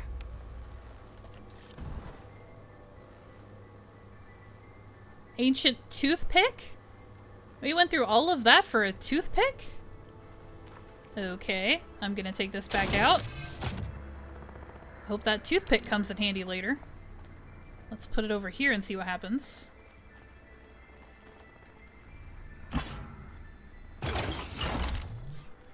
Oh. Elizabeth. And Travis Tate. Travis Tate! Hey, man. Oh, here we go. Ooh, boy! I tell you, Liz, what I just done gonna make you love me. I just imagine them far zenith rapscallions opening this fake guy we made for him. And I thought, what this really needs is a signature. This isn't a prank, Travis. I know. All I did was just script a couple of avatars. A little you, a little me. To deliver our message of doom, real personal-like. Would you just send it? Soon as it's done compiling, then you and me should celebrate. I brought party fixins, pizza rolls, absinthe, a couple of hacky sacks. I'm heading back to Bryce as soon as this is done. Color me confounded, Liz. How is it that someone like you, a paragon, damn near saint, could love this world so damn much, but no one in it? I mean, Have you ever even had a friend? Compile complete. Data file, Baron Promise, ready for transmission. If you would, please.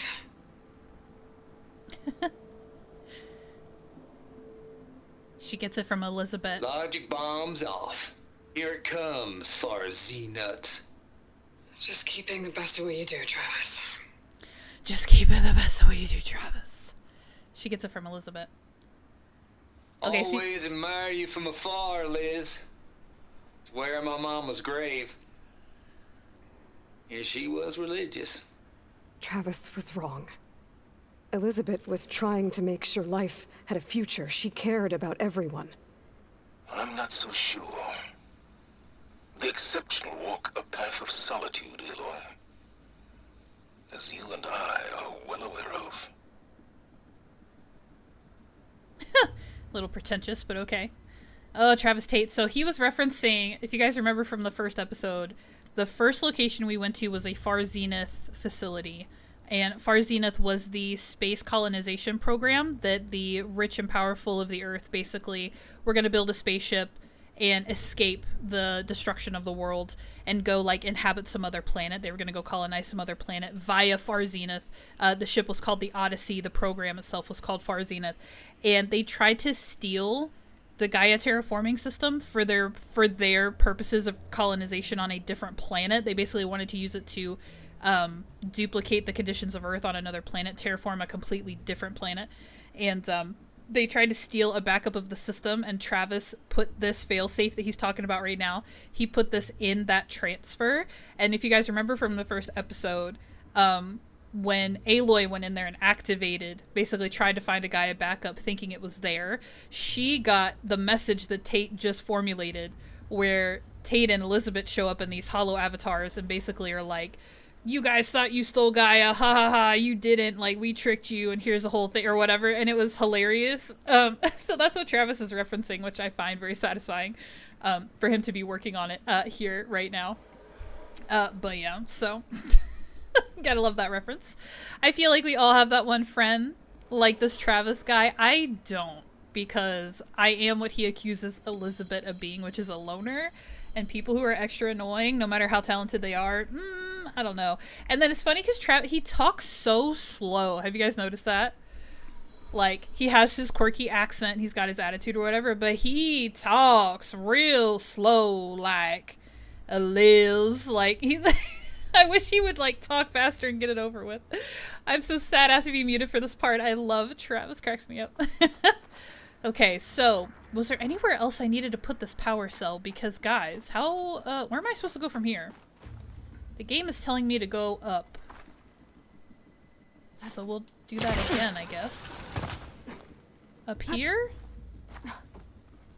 Over here? Down here? Nope, go back. What? Oh. Oh, secrets. Oh no, do I need the thing?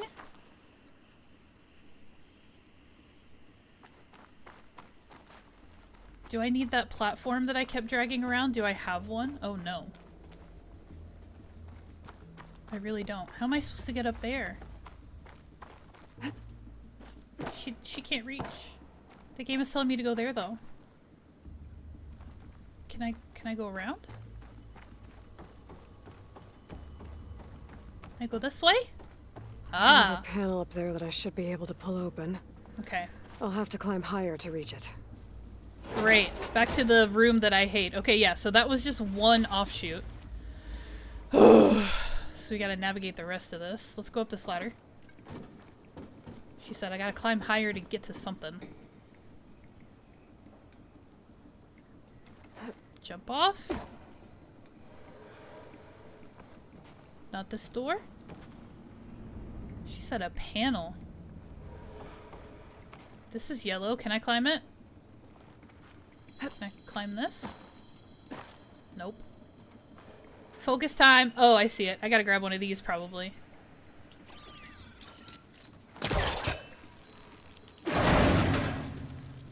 Don't think my polecaster can latch onto that from here. I'm gonna have to jump. Really? Really? Okay. Oh! Oh, that was close. Oh, the game makes you work for it. Okay. And then I go up here, and then what? I can't make that jump. Right. But if I glide... Oh, tricky, tricky. Now I just have to remember how to glide. I think it's square. This'll break my fall. Oh! Cool. That's a grapple hook as well? Okay, hold on. What's here? What's happening right here? Anything?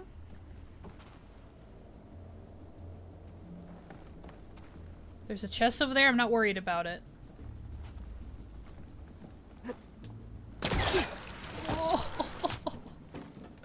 There's more of the facility over there. I better take a look. I better. How in the heck? Should I glide again, I guess? I should be able to glide over. Yeah, okay. Confirmation. Ooh. It's so unwieldy.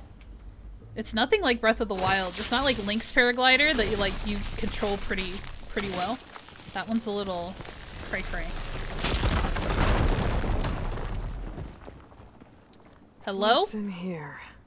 That's my question. Data points. Excellent. I love information. Balls, dude. How loud is it out there? Outside the noise dampening field? 150 decibels? Well, I guess we got privacy. What's the hap, Trav? You and me go back a ways. But I never saw you cheat no one. Why start with Farzenith? What's that console next to it? I was gonna tell you about it. They get a copy of Gaia, I get a spot on the Odyssey. But I told them, I said, make it 2 spots, because I'm bringing my friend Trav. Gosh, Hank.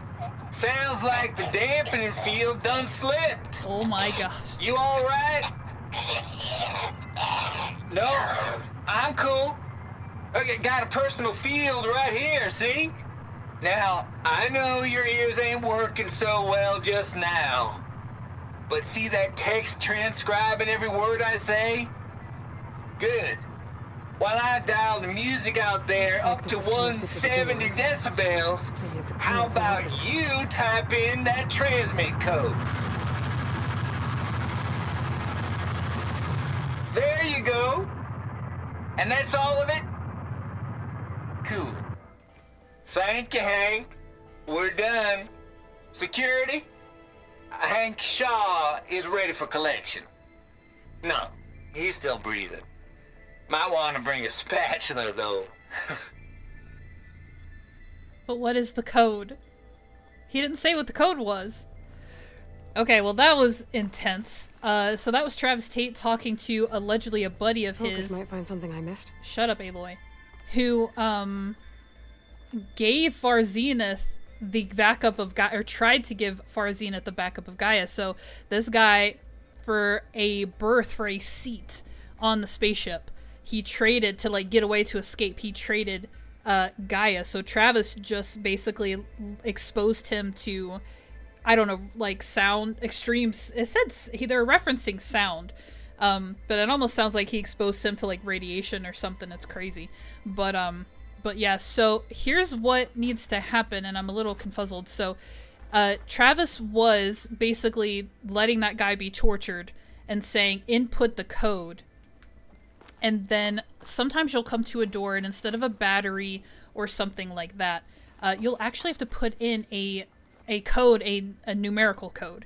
So that is what this is asking for. So I was waiting for the end of the transmission for Travis to say whatever the numbers were that the guy put in. And I didn't hear it. So either it wasn't in... Stop it, get out of here. Either the code wasn't in that audio recording, Check or what my focus sees, maybe. It's somewhere else in the room. It might be on something. You never know. Okay, what's this data point? Data here. From Travis Tate. From Travis. Okay, good. Let's take a look at it. This one is text. Dug up some old files from Project Gossamer Thrall back before Hades, blah, blah, blah, blah, blah. There's a Moldova brain hack, but also up and coming. My personal favorite, Sovereign 7482. This place turned out a lot of malware before Zero Dawn took over. 7482. And one of them has a number. Let's try that. Because it was in that document. 74. Oh my gosh, no. Backspace is square. Okay. 7 4 8 2. Is this the code? There we go. Nice. So yeah, I don't love the puzzly parts to this game, but they're worth it for everything else you get. So yeah, you might find a code. Like I said, we listened to the audio recording of Travis. I was waiting to hear numbers in that record because it might be an audio recording, or it might be in a text data point, or it might just be on something. So yeah, just when you get stuck behind a door and it needs something, just use your focus until you find it. Redeem, shut up. Alright. Can I get in here? Pry open door, okay. Oh! Okay, let's look around a little bit before we go in there. Nothing? What about up? Can I get up there? Doesn't look like it. Okay. Alright, we'll go through the door. Here's a ladder.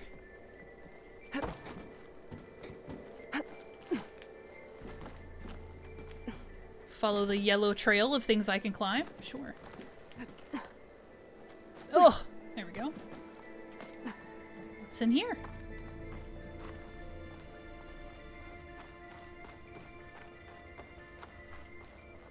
It's really funny. Oh, we're looking for a backup of Gaia still. I'm like, I don't even know what I'm looking for anymore. Just trying to get through the building. We're looking for a backup. The door. Getting close. Okay. So we started over there. We started over there. And we're trying to get across this water, this flooded room. So we're trying to get to this door. We're almost there. So going to the right, directly out of the door, it was like a waste of effort because I'm making the progress I need to make here. It looks like I can. I guess I need to jump on here. Get up there. Get over here. There's a grapple point. Oh! If I fall off at this point, I'm gonna be devastated. I'd be so careful. Okay, I can't get over there yet, so now we gotta do this craziness. Oh, there's a thing? Okay. There's a blue metal hash mark thing. Which means I want to use the pullcaster. Oh, there we go. That makes more sense. Go on, girl. Can I jump onto this one? Oh, don't do that. It's so rude. Alright, here we go. Here's another one.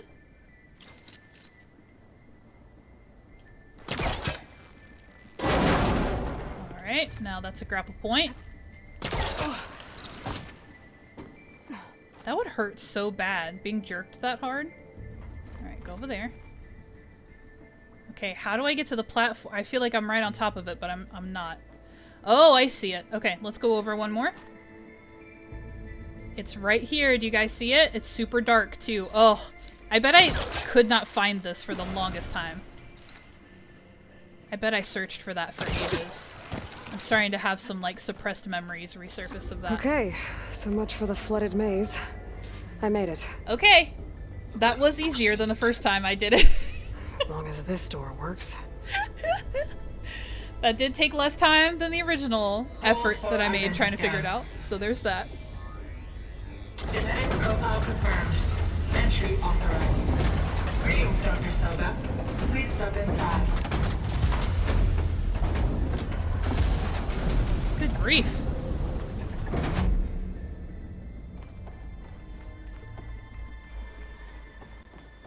Oh no, Curse lied to me. Huge. It looks like the power's off, except for that console. It's damp in here too. Hope the water hasn't corroded anything I need. Like the backup. Start looking. I think Curse might have lied to me. Actually, I might be thinking of the Genetic wrong thing. profile confirmed. Greetings, Dr. Sobek. Do you wish to activate Recluse Spider? I do. Activating. Okay, powering it up. That doesn't sound good. Oh no. It appears to be unstable and very heavy. Be careful. At least I've got power. And there's data here.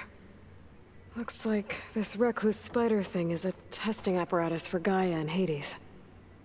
I better take a look at that access panel. Yes, get to it. Are you guys done talking so I can do this? Oh no! Cursed, oh boy, indeed. I might have been asking the wrong question, but I think this is what I was think asking those circular about. pods are repositories. One loaded with Hades backups, the other with Gaia. What are you waiting for? Hades is down, but the Gaia repository is stuck. So unstick it. It's not exactly stable. Let's hope you haven't damaged it. This Yeah, dude well, now told that me it's to down, get it down I and should then be tell able me to not to access that break it. pod. My gosh. Okay, examine the Gaia repository. It looks like a tire. I've got one. Two, in fact. I was starting to get worried. Data footprint low. It looks like the thing from the bank that you put your money in. It goes in the chute to the bank teller. Gaia was a vast superintelligence. We barely expected it.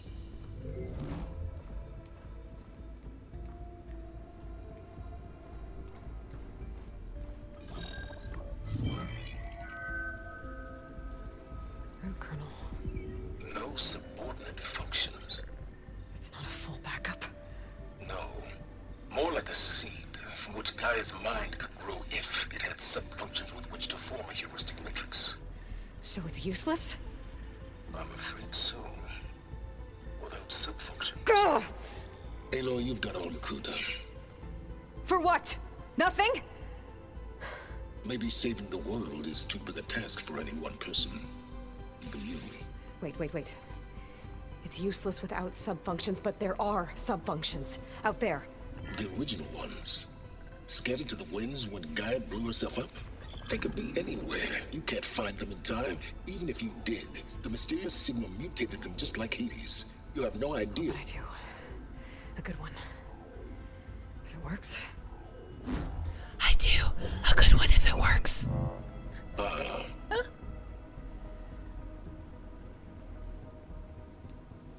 It was worth it.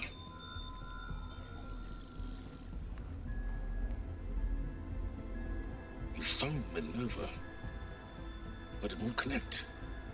It's close. Mountains west of Plainsong. Close enough for me to go get it.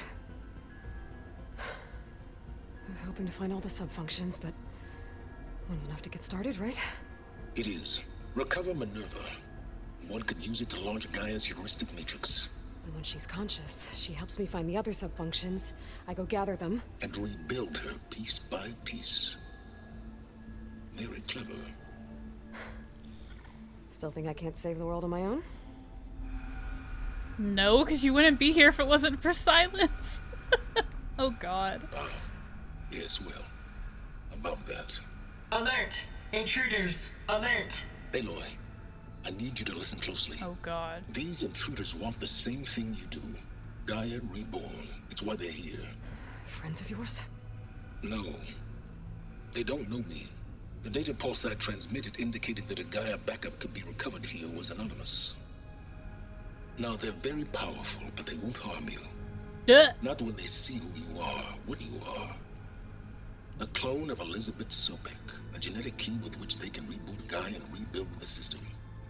They need you. I warned you, Sylens. For once, Aloy, submit to the inevitable. Open the hatch. First I rebuild Gaia, save life on Earth, then I track you down and end yours! I'm trying to help you here.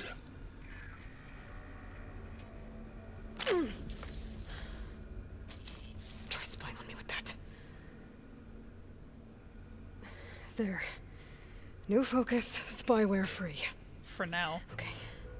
Think. I don't care how powerful they are. The only thing that can open that hatch is me. The question is, can I find another way out?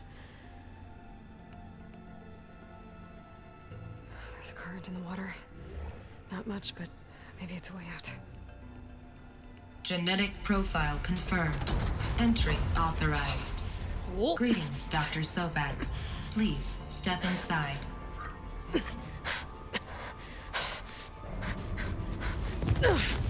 Uh-huh. Oh no, these things. Oh, they're the worst. Looks promising. Beta.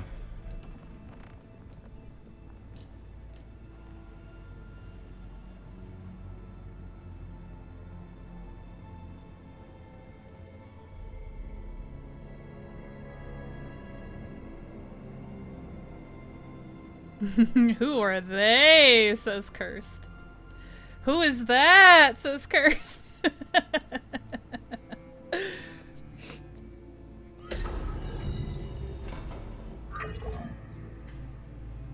Do we have it? Fantastic. Did the pulse originate here?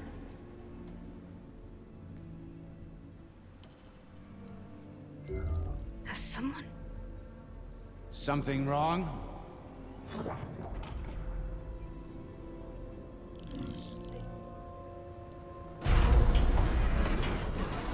Oh man. Shit. Spectres, Beta. Nightbot.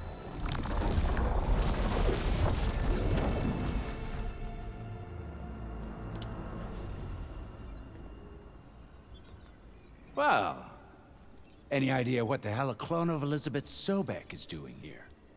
Maybe Gaia made one when it destroyed itself, a Hail Mary to repair the system. She's smart. Don't like the sound of that. Nah, don't like it. Don't want it. But the Nope. One's enough trouble. Eric. Yeah? Care to do a little downsizing? Sure. Eric. What if she sent the pulse? Then that was foolish of her. But we got what we came for. So let's put it to use.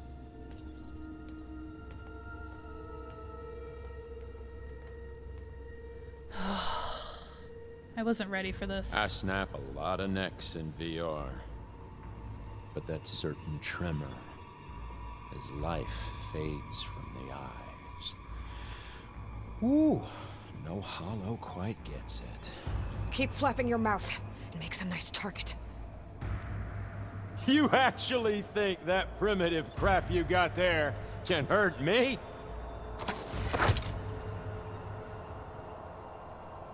This is gonna be fun. It's really not gonna be fun. It's gonna be very stressful. Okay, don't hide, because it's not doing us any good. No, thank you. Oh, gosh. Ooh. Okay, I'm not sure how to I don't remember the phases of this fight.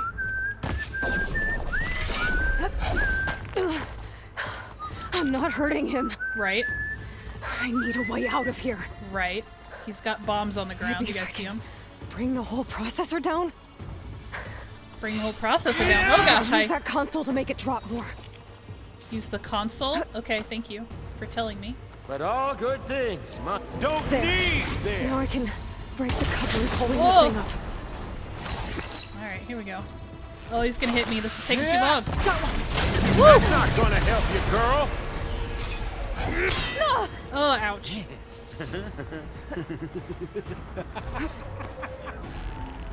Another one down. What are you up to? I'm gonna drop this thing on your face. That's what I'm up to. There we go. And keep moving. So I'm just, his attacks are crazy. I'm just gonna keep moving to dodge. And as you guys can see, I'm trying to take out the joints. Does it hurt? To break. I'm getting attacked right now. There it goes. Quit fooling around. to drop this thing on him, basically, is my only option here, because I can't do him any physical damage with my weapons. Get away from him, please. This kill's all mine. Woo!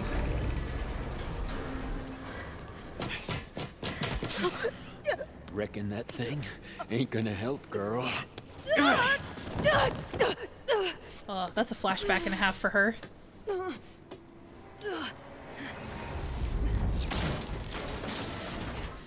Come on. Come at me. Gotta cut the main stem! The stem's got a few couplings holding it up. I need to cut them all. I know. I know! I can hear him coming. Oh god. Alright. No, don't miss. Oh gosh. Ouch. Ouch. Ouch. You got spunk, girl. Oh, I need to craft ammo? Are you kidding me? Are you kidding me? Right Scream, will you? Okay. Yeah. Crafting. Taking a hit while I craft ammo. You want. Leave me alone for a second, please. There we go. Oh.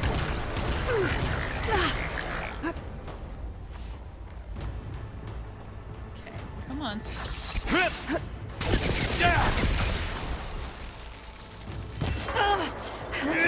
Two more couplings on the stem. Fight me, not that dumb machine. Yeah, don't worry, dude. Oh.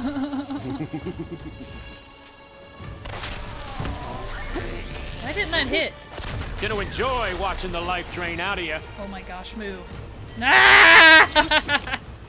What am I stuck on? A console? Oh god. Come closer. Dude, you're a jerk and you're creepy as all get out. Why can't I use my... Oh, thank you. Mouse effects. This is exciting as I... One more. There we go. One more. Ouch. Dang. Alright, where's the last bit? Where's the last bit? Stop hitting me. I'm literally running away from you. Oh. Come on, come on, come on. Whoa. If that thing comes down, it's only gonna kill you. Better than letting you have all the fun.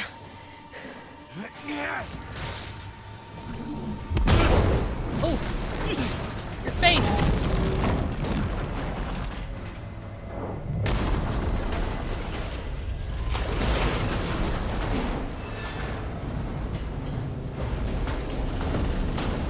God damn it!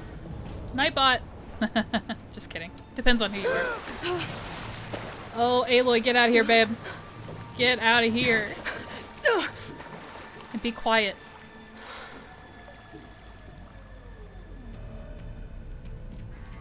What was that? Me killing what you wanted dead. What the hell did you think? The platform collapsed, body went with it. Oh, he's reporting to his guy. Right. And since when don't you get what you want, huh? Spectres, search. Oh gosh. Not the specters, anything but the specters.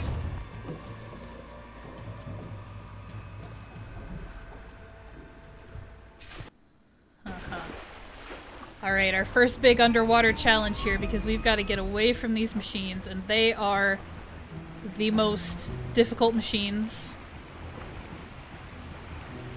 that anyone's ever gonna have to deal with, and I have to watch my oxygen level, and I don't know where I'm going, so I'm gonna surface really quickly.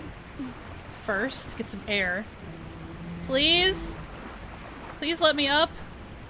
Might be a way under this. Okay. Alright, deep breath, here we go. I think I'm going this way.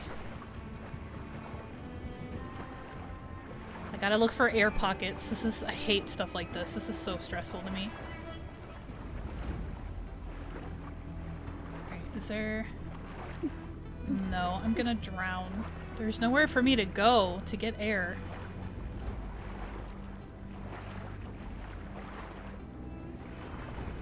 Oh, here we go, here we go, here we go. Come on, come on, come on, girl. Get up, get up. Get up! Shit! Oh my god! Oh, they're all right there! That is so not fair. They were all right there. Okay, so underneath buildings, I am safe. Surfacing, not so much. I'm trying to remember where I'm supposed to go, and my game is not telling me. Alright, I'm gonna get up. I have to risk being seen. I have to for air, so... Alright. Where am I going, please? Somebody tell me where I'm going. I'm trying to find a way out.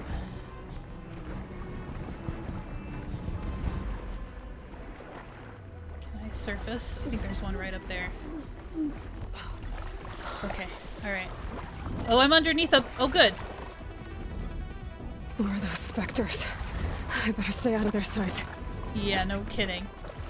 So he's yellow, he's looking for me, he's not red yet. How am I supposed to get out of here? That's my question. There's a door over here. Is this anything helpful? Or is it a fake out? Because there's no light on it. Open door! Alright, here we go. Please. Where is this? Okay. Underneath, inside. Where can I go from here? Can I go... Is there a door down here again? I guess the other direction, huh? Okay, so I have a current pushing me back. You guys can kind of see these bubbles, and if I stop swimming, it pushes me backwards. So, let me come up for some air really quickly. Girl, surface, please. No?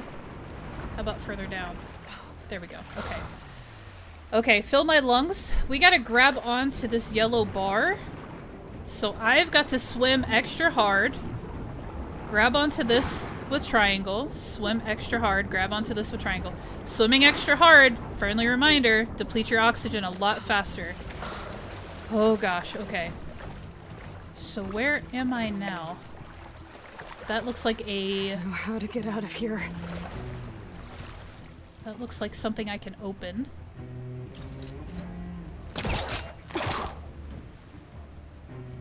Come on.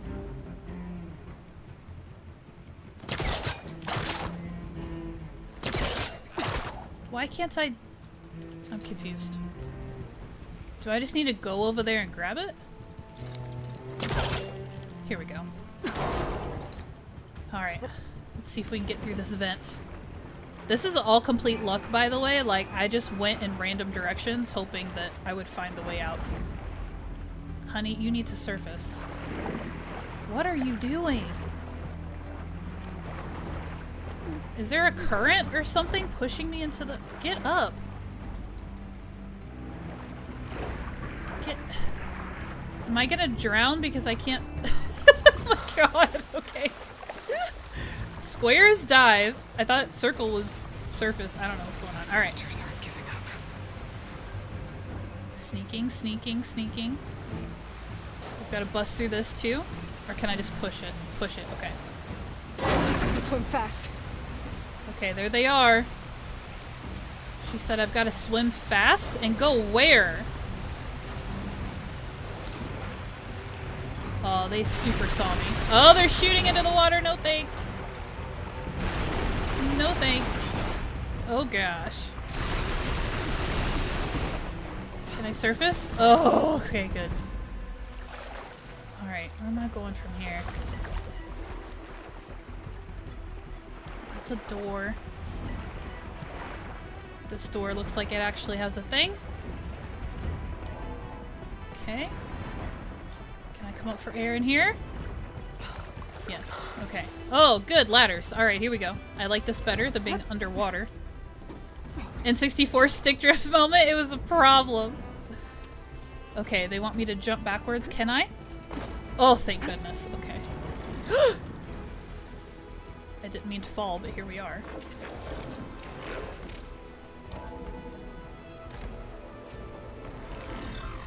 I can hear them. Oh, I don't like it.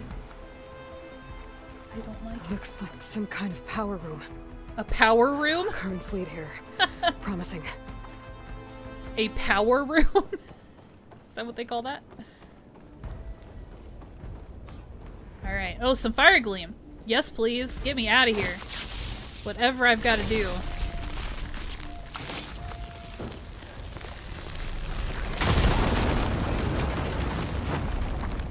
Completed main quest, you guys. Game over. We won. She's so happy. Don't be so happy yet. Perfect.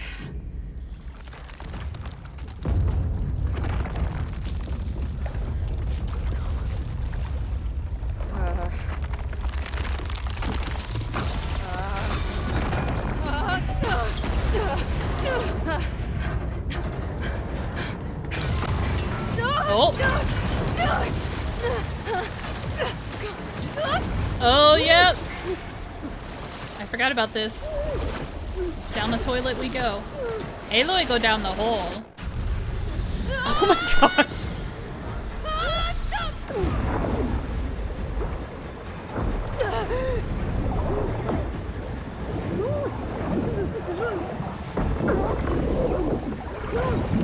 Oh, ow. She got hit by some debris. Uh-oh. Did we just unalive? Game over for real?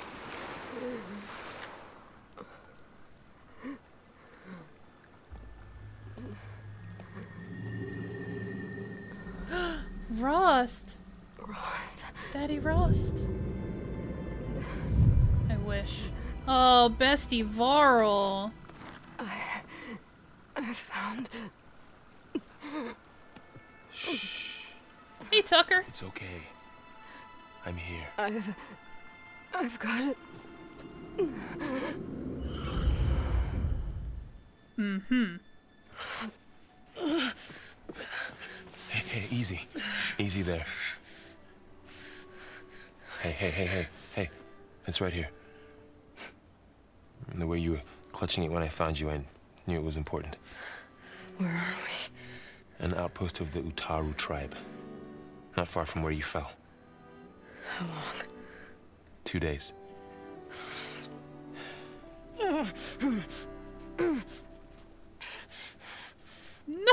She's not gonna not get up.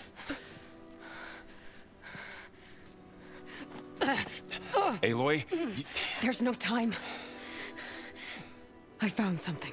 Use your words. Varl can help. West of Plains Song. Yeah. Kept muttering it while I carried you. Look, Aloy, whatever it is that you found, you're in no shape to... I will crawl. If I have to. Okay, fine. Ask for help. But before you do that, there's someone you should talk to. An Utaru named Zoe. She told me there's been trouble in those mountains. A cave spitting out deadly machines. Can't be a coincidence, right? Why do we need her? Let's head for the cave. It's in Utaru territory. Her territory. She can help us. You'll see. Aloy. Fine. Let's go see this marvelous Zoe then. As verdant limbs wither, roots rot in snow, still the seed rises as certain as stone. Zoe? Don't interrupt the song. She should be in bed. Aloy doesn't really do should. You're Zoe, right? Varl said I should talk to you about the machines in the mountains west of Plainsong. I am a grave singer. My place is here. We can talk once you've healed. What's wrong with it? Her. The name is Ray, not it. She's one of our land gods. And she's dying. But not just dying. She's suffering. Her condition is not your concern. So, if anyone can help, it's Aloy. May I? Varl being caught between two ladies. Oh man. Oh man.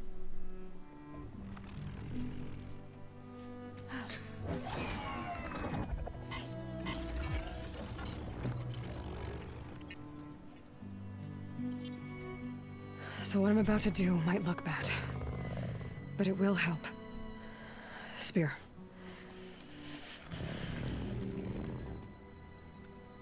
It'll look bad.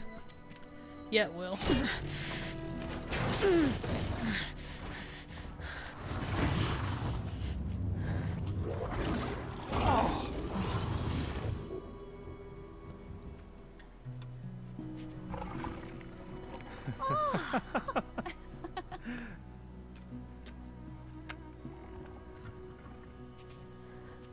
I still need to talk. Of course. But this way. It's like, listen to me now. I healed your beast.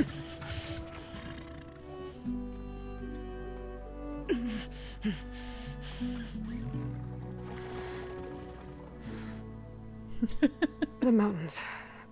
West of Plainsong. There trouble out there? The Utaru have trouble everywhere. Our fields blighted, our settlements abandoned. But the cave in the mountains is the worst of it. It is a sacred place. Fa, another of our land gods, went inside weeks ago, but she hasn't emerged. Killer machines pour out instead, threatening to overwhelm us. It's never happened before. Wouldn't be your first sacred cave. Oh my gosh, you guys. This game traps you so hard. Cool, so we'll just roll with it. So this is Zoe. She's a mainish character at this point. We've met her and she's going to continue to stick around. This is the Utaru tribe. So this is our first encounter with the Utaru. So we're going to get to know this tribe and their culture a little bit more. We saw a little clip here that she called herself a grave singer. So her place in the tribe, her function, her job is just part of their culture, their rituals. They sing like plain song, so obviously music is a big deal to this culture. The settlement is called Plain Song, and I believe Plain Song is like the biggest, essentially their capital if you want to think about that. But they are a very, very simple tribe. They are not developed really, like the Karja or I don't know who else I was gonna compare them to. But yeah, so she's a grave singer, so she sings when people are passing. That's a tradition of theirs. So this is Zoe, obviously. Varl, you guys saw the whole thing happen. I barely escaped with my life out of that situation with Eric, the mysterious guy in the sparkly outfit. And we saw a whole bunch of things happen that I don't know how much to actually reference. But now I'm stuck, basically. I don't think I can save. I might be able to exit out of the game and like magically come back here, but we're essentially in the middle of a cutscene, and I've got to have a conversation with this lady. So I'm gonna do what I typically do, even though I'm half an hour over. I'm gonna engage with all of the information, little snippets that I think are useful to us in our playthrough. So, what's a grave singer? I just explained it. She sings at the passing of people, of machines, of whatever. So we'll skip that one. The sacred cave, we probably need to talk about. The land gods, I'll go ahead and explain this one. It's super simple. Remember I told you guys that the Gaia terraforming system, excuse me, I'm gonna drink some water, had a subfunction called Hephaestus, and Hephaestus was the function that produced machines. Drinking some water real quick. And that the machines that Hephaestus produced were all the ones that we see out in the wild that replicate other animals. And basically those machines were created to cultivate the land, to pollinate the land, and to basically be an artificial ecosystem where animals are integrated into the natural ecosystem. They were an artificial substitute for the real-life animals that weren't there or that haven't come about yet. So the machines are actually designed by Gaia to be docile and to cultivate the earth and to actually support the ecosystem. So the land gods of the Utaru tribe are a specific type of machine, and these machines actually till the ground. It's their programming. So they burrow into the earth, they till the ground, and the Utaru have come to coexist with them so that the Utaru are planting and basically practicing agriculture, while these particular machines that were programmed to do this particular stuff actually kind of, what's the term?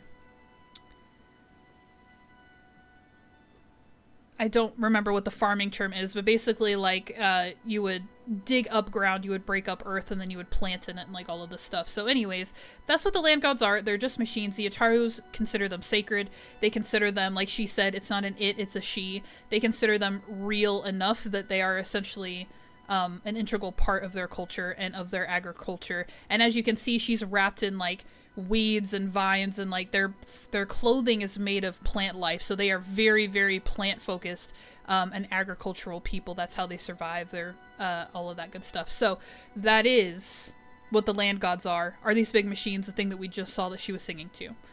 Trouble everywhere. We might get into that because I'm not sure if she's going to reference the Tanakh in that, which we need to catch up with what they are doing. Taking us in.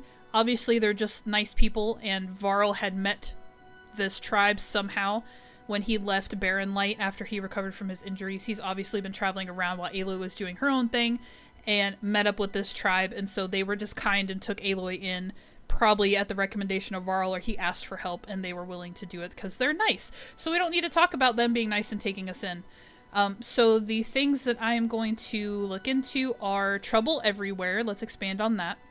You said the tribe has trouble with its fields and settlements. Yes. Whereas once the land gods harvested endless bounty from the fields, now they sow a poisonous blight. War brews among the Tanakh, so their rebels prowl our outskirts. And the machines grow ever more aggressive, hemming us in, forcing us to desert distant villages. Now they're even coming out of our sacred cave. Many in the tribe fear our days are dwindling. Wish I could tell you it was better everywhere else. Not that we're gonna lose hope.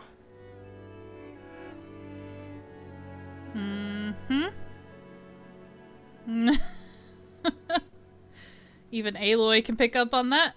Alright, the sacred cave, let's talk about that, because apparently I've got to go there. So the cave is sacred because machines like Ray and the one you call Fa go inside? Yes.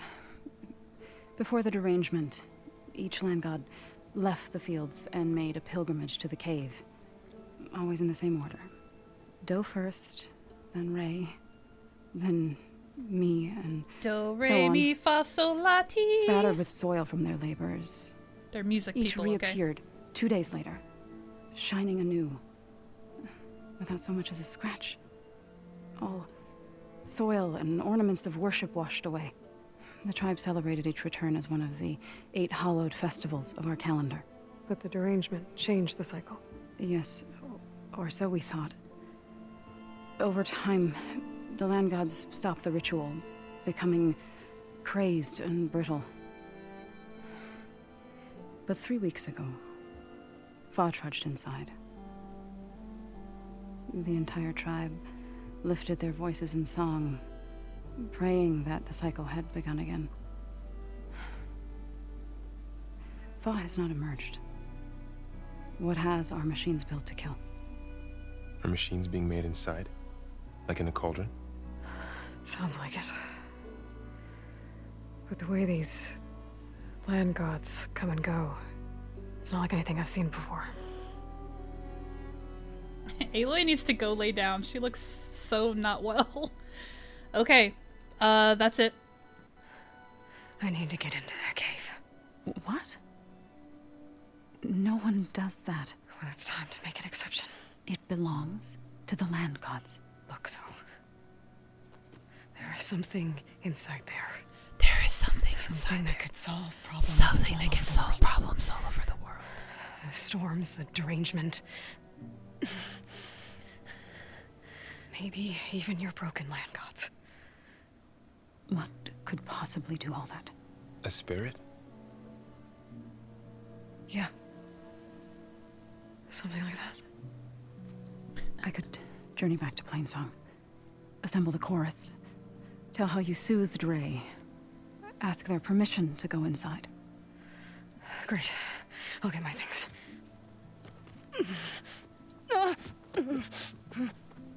She needs rest. You don't have to tell me. I'm fine. Aloy, jeez. Assembling the chorus will take time. Heal first, then join me. Fine. Bed rest. I got it. No, she don't. She gonna run off in secret. Ugh. She does not need you to help her heal. You could come with me to Plainsong. Lend your voice to mine as I try to persuade the chorus. It might help her cause. Except she'll take off if I don't watch her. I'd like to, but I'm afraid she might run off. She's like, dang it, I was gonna run off. Very well. Later then. Zoe, wait. It's not that I don't want to go with you. It's just that She likes to leave me behind. Oh, Curse was waiting for it. Curse was waiting for it. So funny. Is that what you were trying to say? Yes. Then I look forward to more conversation. Mm-hmm. Me too. Yeah. Me too. That's funny. You're supposed to be resting. Laurel, you should go with her. I'll get better on my own. You trying to get rid of me so you can... No. Not this time. I'll meet up with you in Plainsong when I'm ready. You sure about this? Yes. Go. Get out of here. Okay. Zoe, wait. Oh, he's so happy. Aloy, are you really gonna stick around? Who are they? Who are they? Such a good question.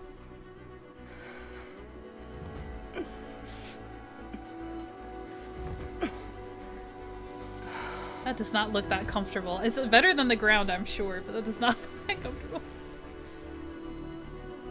Oh, unspecified time passage. Okay, all healed up. All healed up, she says. Oh, okay, I see an icon for a campfire over here, so I'm gonna go save. Sorry, I just ran through your flowers that you've clearly planted I need to meet and Varl tended. and Zoe in Plainsong. Here we go. Ask the chorus if we can go into their sacred cave. Minerva should be inside. If I can get it, I can reboot Gaia. Uh-huh. And then maybe we can figure out who those strangers in the proving lab were. Uh-huh. But first, I might want to explore a little. See what I can find in this area. Uh-huh. She's always in such a hurry until she's not, right? Okay, so I'm gonna do a manual save for this one. So, if you guys remember, when Aloy was in the facility where we found the backup of Gaia without her subordinate functions attached, so like not a full backup, but like the base program, and she was talking to Sylens. Her idea, if you guys didn't pick it up, because we never had a chance to talk about it, because the game just kept going and going and going, but she determined that she could take the base program as a backup of Gaia, locate some of the original subordinate functions, so we don't have a backup of them, but she's like, they all like went into different quarters, and when we talked to Hades before we destroyed him, he confirmed it, right?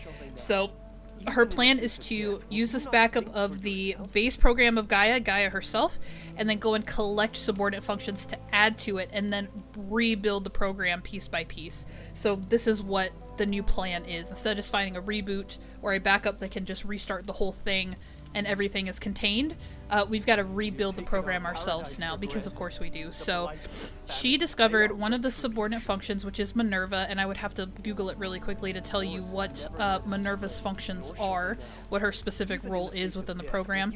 But the sacred cave that Zoe is referring to is obviously a cauldron, and we haven't talked about cauldrons in this game yet, so I won't dig into that just yet. We need to wrap it up. But it's a cauldron where basically machines go to be repaired and maintained, but also new ones created. And Aloy, upon her time in the lab with Sylens, they located Minerva on a map, if you guys saw the whole cutscene happen. And Minerva, one of the subfunctions, is existing inside of that cave, inside of that cauldron. So our next objective is that's the first subordinate function we've located. So if we go get Minerva from the sacred cave, that's why Aloy's like, I need to get in there, and reunite one of the subfunctions with the new Gaia program that we just picked up, we believe that Gaia will reinitiate herself, like the central point of the system, and help Aloy find the additional sub-functions. So we're trying to do something very specific, and again, I know we saw this in cutscenes, but I'm just recapping here kind of at the end of the stream so that we remember exactly what happened and anything you guys didn't catch. So yeah, so that's what's going on, and so Aloy behaved herself and she got her rest after her ordeal, and they haven't told us how much time has passed. But now I'm gonna go to Plainsong, meet up with Zoe, meet up with Varl, and basically do a very non-Aloy thing and ask permission from the Utaru tribe to enter their sacred cave instead of just busting our way in there as Aloy typically does. So that's our next step. So that's where we'll pick up when we come back to the game. So good times. We accomplished a lot. I remember telling you guys when we started this playthrough that this game is a movie, and it very much is. And we just got carried along for a good almost hour there. I'm almost 3 hours instead of 2 hours tonight, but it's all good. So anyways, let me sign off here. Thank you guys so much. Let me do this, and let me do this, and let me do this. And thank you guys so much for hanging out and bearing with me tonight. It was a bad brain night. I wasn't able to focus very well, but we got through it and we've made some excellent progress in the game. So I appreciate you guys for hanging out. Curse was in here. Thunderstriken was in here. Tucker looks like just popped in, and we had Captain here for a while, and I feel like I'm missing Kathleen was here earlier. I feel like I'm missing somebody else who popped in, but thank you guys for being in the live chat. Chris, of course, Chris has been here and said goodbye not too long ago. So thank you guys for hanging out in the live chat, for bearing with me and being here for this stream. And thank you to the VOD watchers, anybody who has made it all the way through this stream. A little bit of a struggle bus tonight, but thank you for watching the entire thing. If you enjoyed anything about this episode, consider liking the video, and then if you think you're going to come back for more of this playthrough, please consider subscribing to the channel. I'm going to sign off here, you guys. I appreciate you so much. I hope everybody has a really good week, and I will see you in the next stream. Until then, bye!